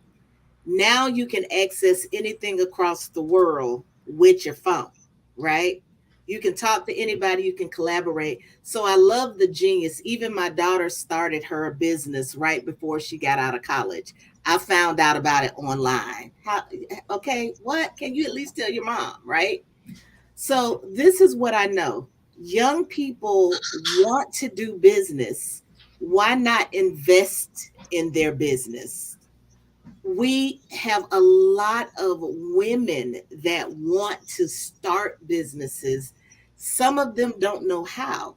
Now, we have a wonderful model in Women Wednesday with Barbara Westcott, and many women take advantage of it. And it's one of the most brilliant things that I've seen in a long time. But what they do is use the collective power of people. So not one person is forced to do everything. You got somebody that's an expert in marketing. So instead of paying somebody all of this money you don't have to create a logo and build your brand for your business, they share space and collaborate. So you do my logo, then I'll help you write a business contract. So this is the type of innovation we're talking about going forward. And we're not talking about millions of dollars. We're not even talking about thousands of dollars. You can help change the trajectory of a person's or a family's life by investing as little as $5,000 into their business startup. Why not help them with the business model? And I know people are saying, oh, well, they have FAMU Small Business Development Center and all. No, that there are a lot of gaps in some of these organizations that don't provide the support that these small businesses need, and they don't provide enough. They might give you a brochure and send you on your way. Oh man, you in the church finger.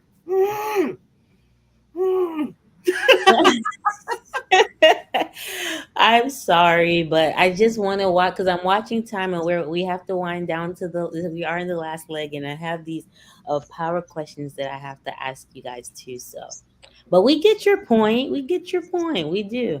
And thank you so much for elaborating this way because it allows people to, like I think I said this earlier, but really to completely understand you all's perspective. And so I do enjoy the conversational piece of these forums. I hope it's been beneficial to you all as well.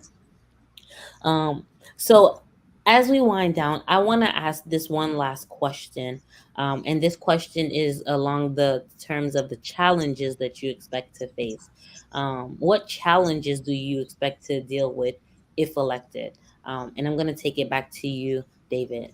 Let's say O'Keefe. Let's remember O'Keefe. O'Keefe, thank you. Mm-hmm. I think the biggest challenge that we are going to face is that we will continue to deal with crises that are at a nationwide level, but that require a local response. We are going to continue to face a housing crisis. We are going to continue to face the crisis we are in, and if we are not proactive and still preparing for other things, that we won't be able to continue to provide the support and services that a county should be to its community. That's the biggest thing. I think I have a good feeling that the voters are going to sweep in a crop of leaders who are here to get into it and to get to the details and to make real progress for them across the board. So assuming that, the biggest challenge is making sure that we keep moving on addressing major crises and planning for the future. We can't always be reacting. We also need to be planning and making smart long-term investments. Thank you. And same to you, Ms. Paula. What is the biggest challenge you think you'll face if elected? So I'm going to take this in a different direction. I don't think that people are really paying attention to what's happening in our community. It's very divisive. Mm-hmm. We have people that can't seem to make a decision on one issue. And while everyone is standing in their corners, knowing that they are right in their hearts, the people are out here suffering. And people are tired of that.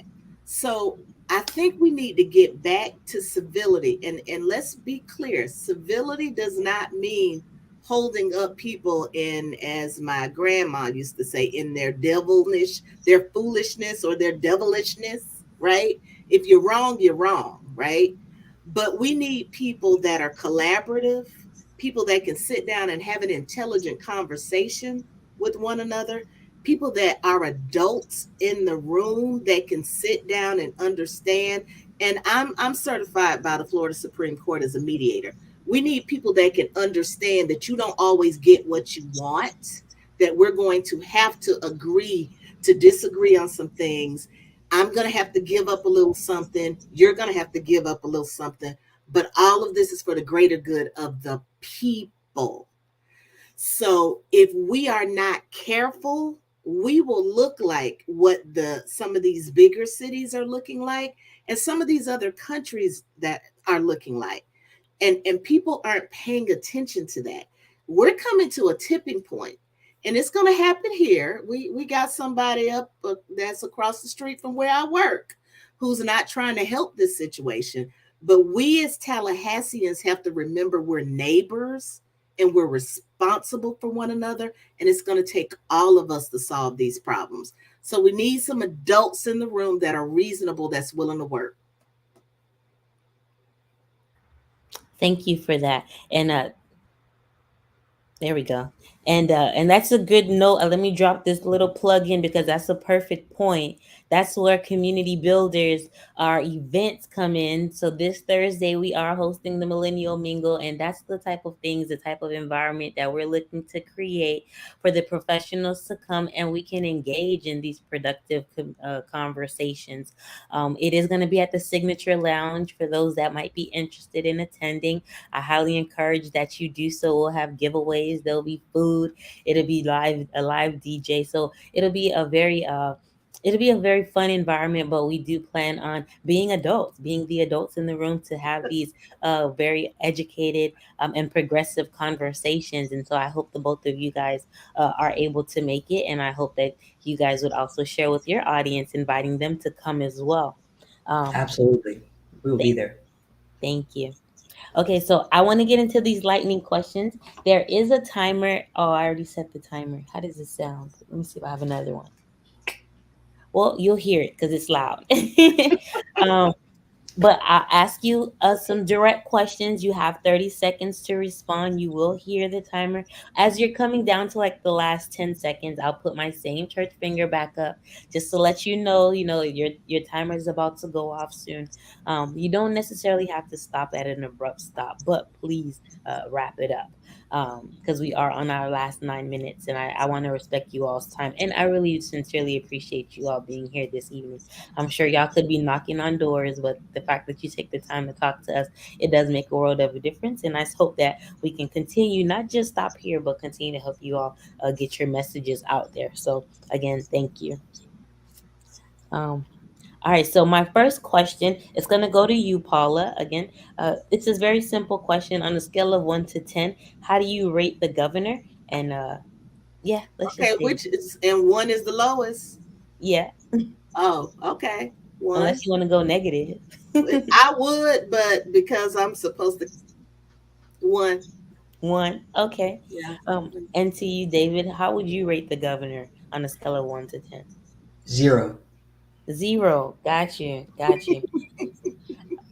And my next question is to you, Paula. Would you say, or can you tell the audience what your experience in regards to lobbying and legislation? Can you share with us what your experience is like in those areas? So I am not a lobbyist. I've never had to register as a lobbyist, but with my experience with both the Department of Children and Families and with Department of Health, I've had to spend a lot of time at the Capitol advocating for programs that I manage, including, wait a minute, am I pet? Okay, so I've had experience at the Capitol. I think I have to be careful about saying what I had to advocate for, but it was women and children and additional funding, especially for any of our help programs, food stamps, AFDC, WIC, and the statewide epilepsy program. So I am not a lobbyist, but I've done a lot of advocacy in those areas. And I've And also were done you that on the funded in federal those level. projects? I'm sorry. Did you get funded when you did do that advocacy work? So when you say the department, I was an employee of the department. So yes, the department got their appropriation every year, but we were staff. So Gotcha. staff had to speak on behalf of their programs as to why we needed the allocations. Okay. And how about you, David? Can you share a little bit if you have any experience in lobbying? Sure. Years ago, I volunteered with an organization that was trying to get an amendment through the states to get a constitutional amendment to get money and regulate money in elections. And so I was a volunteer, and I was trying and calling to get meetings to get someone in our state legislature and House to put forward that bill.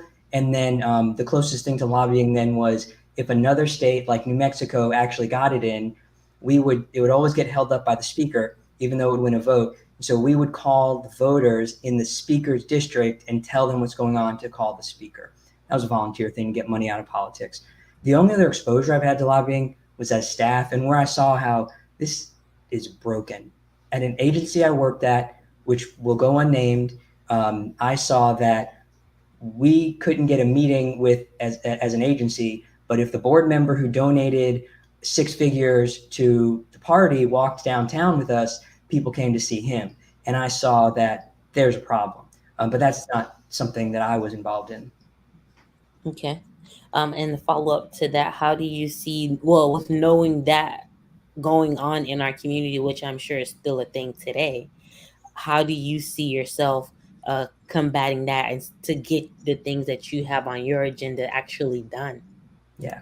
So I have always had to play my dad taught me, whatever hand you're dealt, you play it the best you can play it. And so I'm going to find agreement. The same governor I just gave a 0. Thankfully, I don't think he watches this, but maybe he does. But if I need to go have a meeting with him to fight for and argue for something we need for our county or any other representative, state representative on funding issues, I'm going to find out what we can get along on and what we can get in agreement to move something forward. Even if we don't agree on anything, but they like dogs and puppies. We're going to start with they have dogs and puppies, and we're going to work backwards to the issue we have. And that doesn't mean I'm going to try and help them get reelected or anything, but it's simply you've got to bring people along. None of us are the boss. None of us just get to be right and make the decisions. We have to bring people along. Gotcha. So I want to give that same privilege to Paula. If you faced with that challenge as well, how do you think you're going to get your agendas or your action items completed, knowing that if this person isn't a person of influence, people typically won't stand behind you? How do you plan on dealing with that? I'm a Black woman that was raised in the South. I get no's and we're not going to's. I've had that all my life. And what I have learned is this: there's always an opportunity for common ground. Number 2, I'm a fighter. I've always been. And I don't take no for an answer. If there's something that's got to get done, I'm a person known for getting it done. And you don't have to be threatening. You don't have to be crooked. You don't have to cut corners. You just keep plugging away at the issue until they're forced to talk to you. And there are a few people around this county that will let you know that they've had those run-ins with Paula DeBowles Johnson. And we're great, not friends, but we're associates because we respect the fact that it needs to get done for the people. They sent me there to do the job. I was going to do the job. Gotcha. Okay, thank you for answering that. That wasn't on my list. I just was curious to know. But my next question is about grant writing. Can you share your experience about grant writing, David? David, let's start with him. I'll come back to you. Sure. I have lots of experience with grants management. So it's in the finance and the post-award period. So not writing for proposals. My 3 years as manager of finance for the FSU Research Foundation was overseeing all the finances of all private research grants for FSU, with the team doing that, making sure that We followed all the reporting. We made sure we met all our compliance reports. And then when I moved to WFSU is a department of FSU, and it gets a lot of funding from grants. And so again, it's not something where I'm writing to get proposals approved, which ideally we had staff, we can, commissioner would be directing staff to do these things, but then making sure that we're in compliance and making sure that we're going for what we can use best. Gotcha. I understand. So basically, you're saying, although you haven't really written grants per se, you know what needs to go in them to get approved. I am well experienced and well trained on grants management, even though I've never been the researcher writing the proposal. Managing the grant. Gotcha. Okay. And Miss Paula DeBoles Johnson. I've written grants for more than 20 plus years. My nonprofit has a lot of grants in which I've written. I've written grants for many organizations here in Leon County and across the state and nation. I teach people how to write grants, and I also manage grants. And again, manage budgets and programs and organizations that administer grants. And I'm also a federal grant reviewer. So I also give money to organizations so that they can do great work. So I think I would say I'm an expert at that too. Okay, thank you. So this next question is going to go back to you, David. O'Keefe. Do you see us as a nation ever becoming unified? Let's just start with your district. Ooh, wow. Do I see do I see my district ever becoming unified? Mm-hmm. I think so. I think our district comparatively is relatively unified. I think if you look at, I think that will play out when we look at when you have a commissioner, for example, run unopposed 2 times in a row. That is not just a measure of their popularity. It's a measure that there's not a group enough of people who want to change what the district is doing.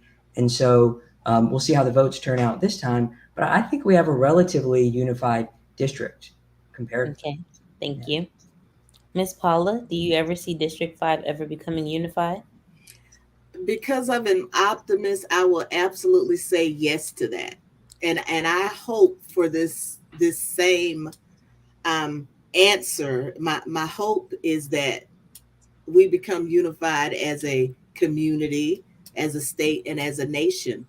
But I think we have to work towards that. And one of the ways to get at that is to make sure people have what they need and make sure that people feel like they are heard and they are getting the things that they're being asked for. They're saying what they need.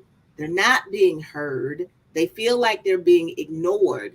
So that's not a way to unify a community, right? So there's a way to get at it, but we need to get to work, and we all need to be active in that process if we want one Tallahassee. We say we are, right? We say we got it on t-shirts and hats, one Tallahassee, right? So we've got to be actively engaged in doing what it takes to make sure we get to that place, and that's by listening to the people. I saw that finger. You saw that finger, David? Dave. I just didn't want it to go off on you, but you all been doing good. Thank you so much. All right, so we're down to the last 3 questions. David, I'm going to go back to you and ask you this. So what would you say to the person in District 5 that says there's a lot of changes happening into the district and they prefer how District 5 was 5 years ago, 6 years ago, where the more affluent, where they had access to a lot of their luxuries, and things are just changing. A lot of people having a lot more voice. They're challenging them a lot more. What would you say to the person, the constituent particularly in your district that feels that way? How would you respond? 30 seconds. I would say there is no going back. There is no going backwards. We are only moving forward. And our decision is, what do we want to look like going forward? And when you specify talking about affluent people who have access to all the luxuries they want or feel they want, and that's what they want, that's not going to be my priority. When everyone in District 5 in Leon County has all of their needs met, to be able to have a happy, healthy life, then I'll come back to that voter and say, okay, now let's focus on making sure you get the luxuries. But I know what it's like not to have certain needs met for periods of time. That will always be my priority. Thank you. Same question to you, Ms. Paula. So I was just asked this question on a radio show last week, and I said what I've said before. If you don't adapt and grow, you die. And if we look even at some of our smaller cities around us, and across our nation, if you're not innovating, if you're not looking for what's coming next, if you're not being proactive, you're going to get left behind and you won't grow. And if we want a Tallahassee that works for all of us, a Tallahassee that we can all be proud of and invest in, then we need to grow. We need to be looking to the future, not to the past. Boom, I did that in less than 30 seconds, right? Good job. Thank you.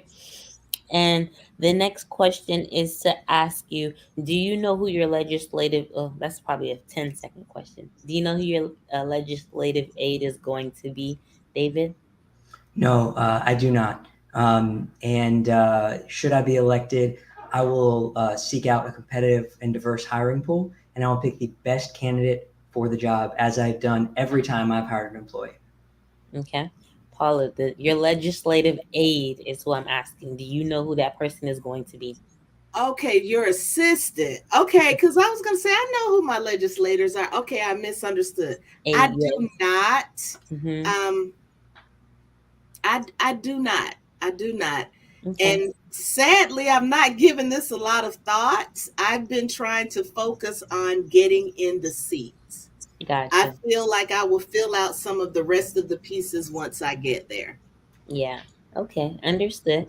And then the last question, last but not least, is if you can tell us what your most major accomplishment that you're most proud of. I'll start with you. Let's go with Paula this time. If you can tell me what your major accomplishment, I feel like I saw a list of the places you volunteered and worked at, so I feel like it might be long, but you only have 30 seconds, Ms. Paula. Hey, I'm going to hold this up. This is a list of some of the stuff I've done, right? This is my biggest accomplishment right here. My family. Anyone who knows me knows that my mother raised me. It wasn't the best childhood. She did the very best she could. I knew I wanted to do something different with my family, and David and I have been incredibly blessed. I have an amazing husband and two dynamic daughters, and that's what I'm most proud of. And that's what I want this city to be. I want it to be amazing for them. Oh, yeah. Okay. Thank you. And that same question is going to go to you, Mr. O'Keefe. Your most major accomplishment that you're most proud of. Yes. Paula's husband is named David. It is not me. It is not you. Yes, to be clear. It's this handsome man right here. It's tough to pick, and I'm actually going to not pick something that's actually necessarily specific to politics. One thing I've dealt with personally in my life is an eating disorder, binge eating disorder. Spent most of my life obese, and I am most proudest of having maintained over 100-pound weight loss for over 13 years. And that is what I'm most proud of in my marriage to my wife. But that's the answer. Thank you. And congratulations to the both of you. Those are both great accomplishments. To have a family among the African-American community, that doesn't come often. For a woman to be married with her husband, that isn't often. So that is a major accomplishment. And so big kudos to you. Highly respect to you for that. And Mr. O'Keefe, losing weight, period. However way you do it. To be able to accomplish that does reflect your discipline. And so that is a major point for you, and I'm very happy that you've been able to accomplish it. And with your wife, of course, we as community builders are big supporters of family first. So it is nice to hear that both of you all prioritize family. So shout out to you guys for that. But that does complete our conversation for this evening. Hopefully you didn't have too much fun and are sad that we're going, but I really enjoyed you all's conversation. It was really freshening to hear you all's perspective. It has been freshening this entire process to hear the minds and ideas of people who are seeking office in our community. And a lot of times when you think of politicians, a lot of times we think that they're just saying things just to get in office. But the issues are so obvious, the challenges are so obvious. You almost can tell if someone is being genuine or not. And I also remind the viewers that both of the candidates that we're speaking with this evening have admitted to not taking any major dollars towards their campaigns. And David has been funding his own campaign. Fortunately, he works as a CPA in our community, and so has been able to support himself throughout his campaign. And Paula, who leads a nonprofit, has been basically on a grassroots, just like uh, David, and have been able to raise their own funds for their campaign. So just to show how genuine that they are trying to be. So if any of that interests you, I highly encourage you to visit their websites. They are going to be in the comment section. If there's anyone in particular that wants to find out more information about these candidates, I highly encourage you to do so. Or you can come to our event on Thursday, August 11th. It's going to start at 7 o'clock. It is the kickoff for community builders to host professional events. So this place that we're using, Signature Lounge, is located on Orange Avenue. Our mission is to increase business activity in low economic neighborhoods. So we're here at Signature Lounge this Thursday, but we'll continue to have activities throughout the neighborhood, throughout the city, for hopefully many years to come. So thank you so much for supporting. Thank you so much for tuning in. Before we leave, I want to give each candidate a minute to appeal to the community to share why they feel that they'll be best fit for that position.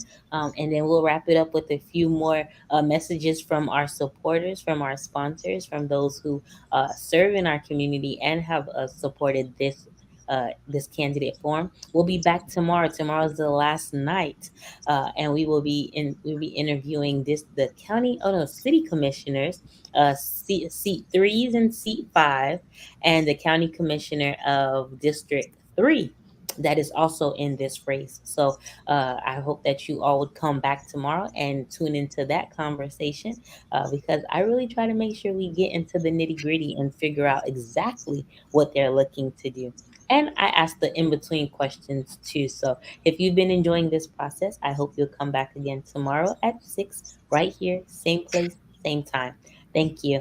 So I'll go ahead and start with you.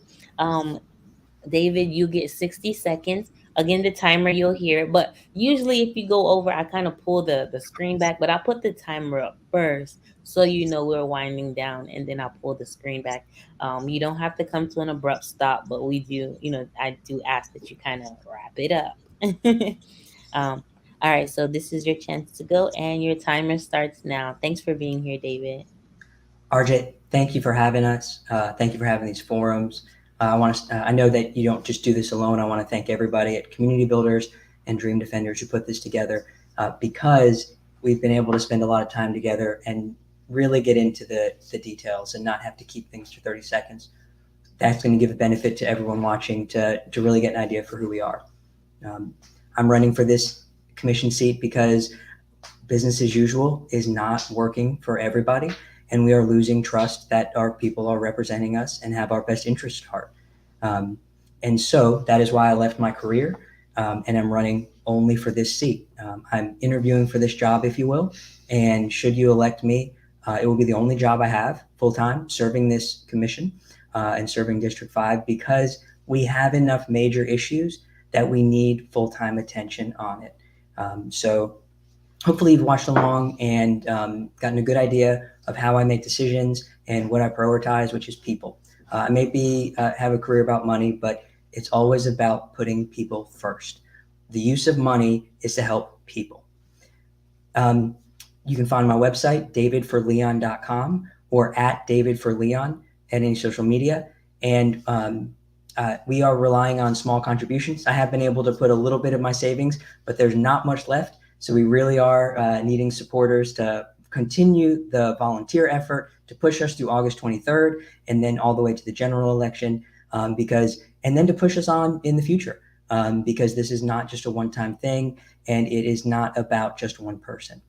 Thank you again for having us. This has been one of my favorite forums where we get to kind of be a little more comfortable and get to know each other better. So thank you, RJ. You're more than welcome. Let me fix this layout. Here we go. You're more than welcome. Thank you so much for being here. And so I'm going to go and yield the time to Paula. Sorry, you guys, I had a little technical difficulties on the back end, but we're here. We're listening. Paula, you have 60 seconds. Hello, everyone. Again, I am Paula DeBowles Johnson, running to be your next Leon County Commissioner for District 5. Look, it's very simple for me. I want to continue the work that I've been doing for the last 30 years. Again, I came to FAMU, and FAMU taught me that it was important to make a difference and give back. And that is what I've tried to do every day since I've worked here. As you all say, I'm not new to this. I'm true to this. I've worked in state government, federal government, quasi-governmental programs, nonprofit. My nonprofit here has served youth in this community for almost 20 plus years. I want to continue the work that I've been doing for my community, which is Leon County, and I need your support. We have run a barefoot grassroots campaign this entire time, and we are still asking for your help with donations. We are not taking money from developers. We are getting money from people who believe in our cause. So I need your volunteer time. I need your energy. I need you to help me with phone banking, and I need your help in knocking on doors. But most of all, I want your vote on August 23rd. I'd love to serve as your county commissioner. Thank you. I did hear that timer. I thought it was the thing to come, the bell to come to the house. No, it's the timer. Okay. You guys so are doing. much. You're welcome. You guys are doing good earlier. When I would put my finger up, you guys kind of came to a quick stop. So when I do this at the last 10 seconds, but you guys come to a quick stop, so you never really had to hear the timer. But here I let you keep going until the timer goes off. So you're welcome. All right. Thank you guys so much for being here. I'm going to send all the information to you guys. Hopefully you guys can share with your audiences. I encourage all the candidates, as much people that you have there, that allows them to go and advocate for you among the groups that are in the room. So hopefully Thursday you'll have time to participate in that. But until then, I wish you all a great evening, and thank you all for being here and for tuning in. For those who stayed until the end, big ups to you guys. This is our website if you are curious to know more information about community builders. And last but not least, we'll have some entertainment on the screen while everyone kind of logs off. But thank you for tuning in, and then see you tomorrow, 6 p.m. Thank you. Good night. Thank you. Bye, Paula. Bye, RJ. Bye. Everybody. Founded in April 2012 after the tragic killing of Trayvon Martin, today we are the ones organizing Black and Brown youth to build power in our communities to advance a new vision we have for the state. Our agenda is called the Freedom Papers. Through it, we are advancing our vision of safety and security away from prisons, deportation and war, and towards healthcare, housing, jobs, and movement for all. We are the ones organizing to ensure that we live in a free democracy that is for us, by us. Our call to action is for you to join the Tallahassee Dream Defenders, one of the chapters in the state of Florida, to ensure that we are advancing our vision and a movement for all. Stay connected with our social medias and stay up to date with anything regarding Dream Defenders on our website at dreamdefenders.org. Now, the question is, can we dream together?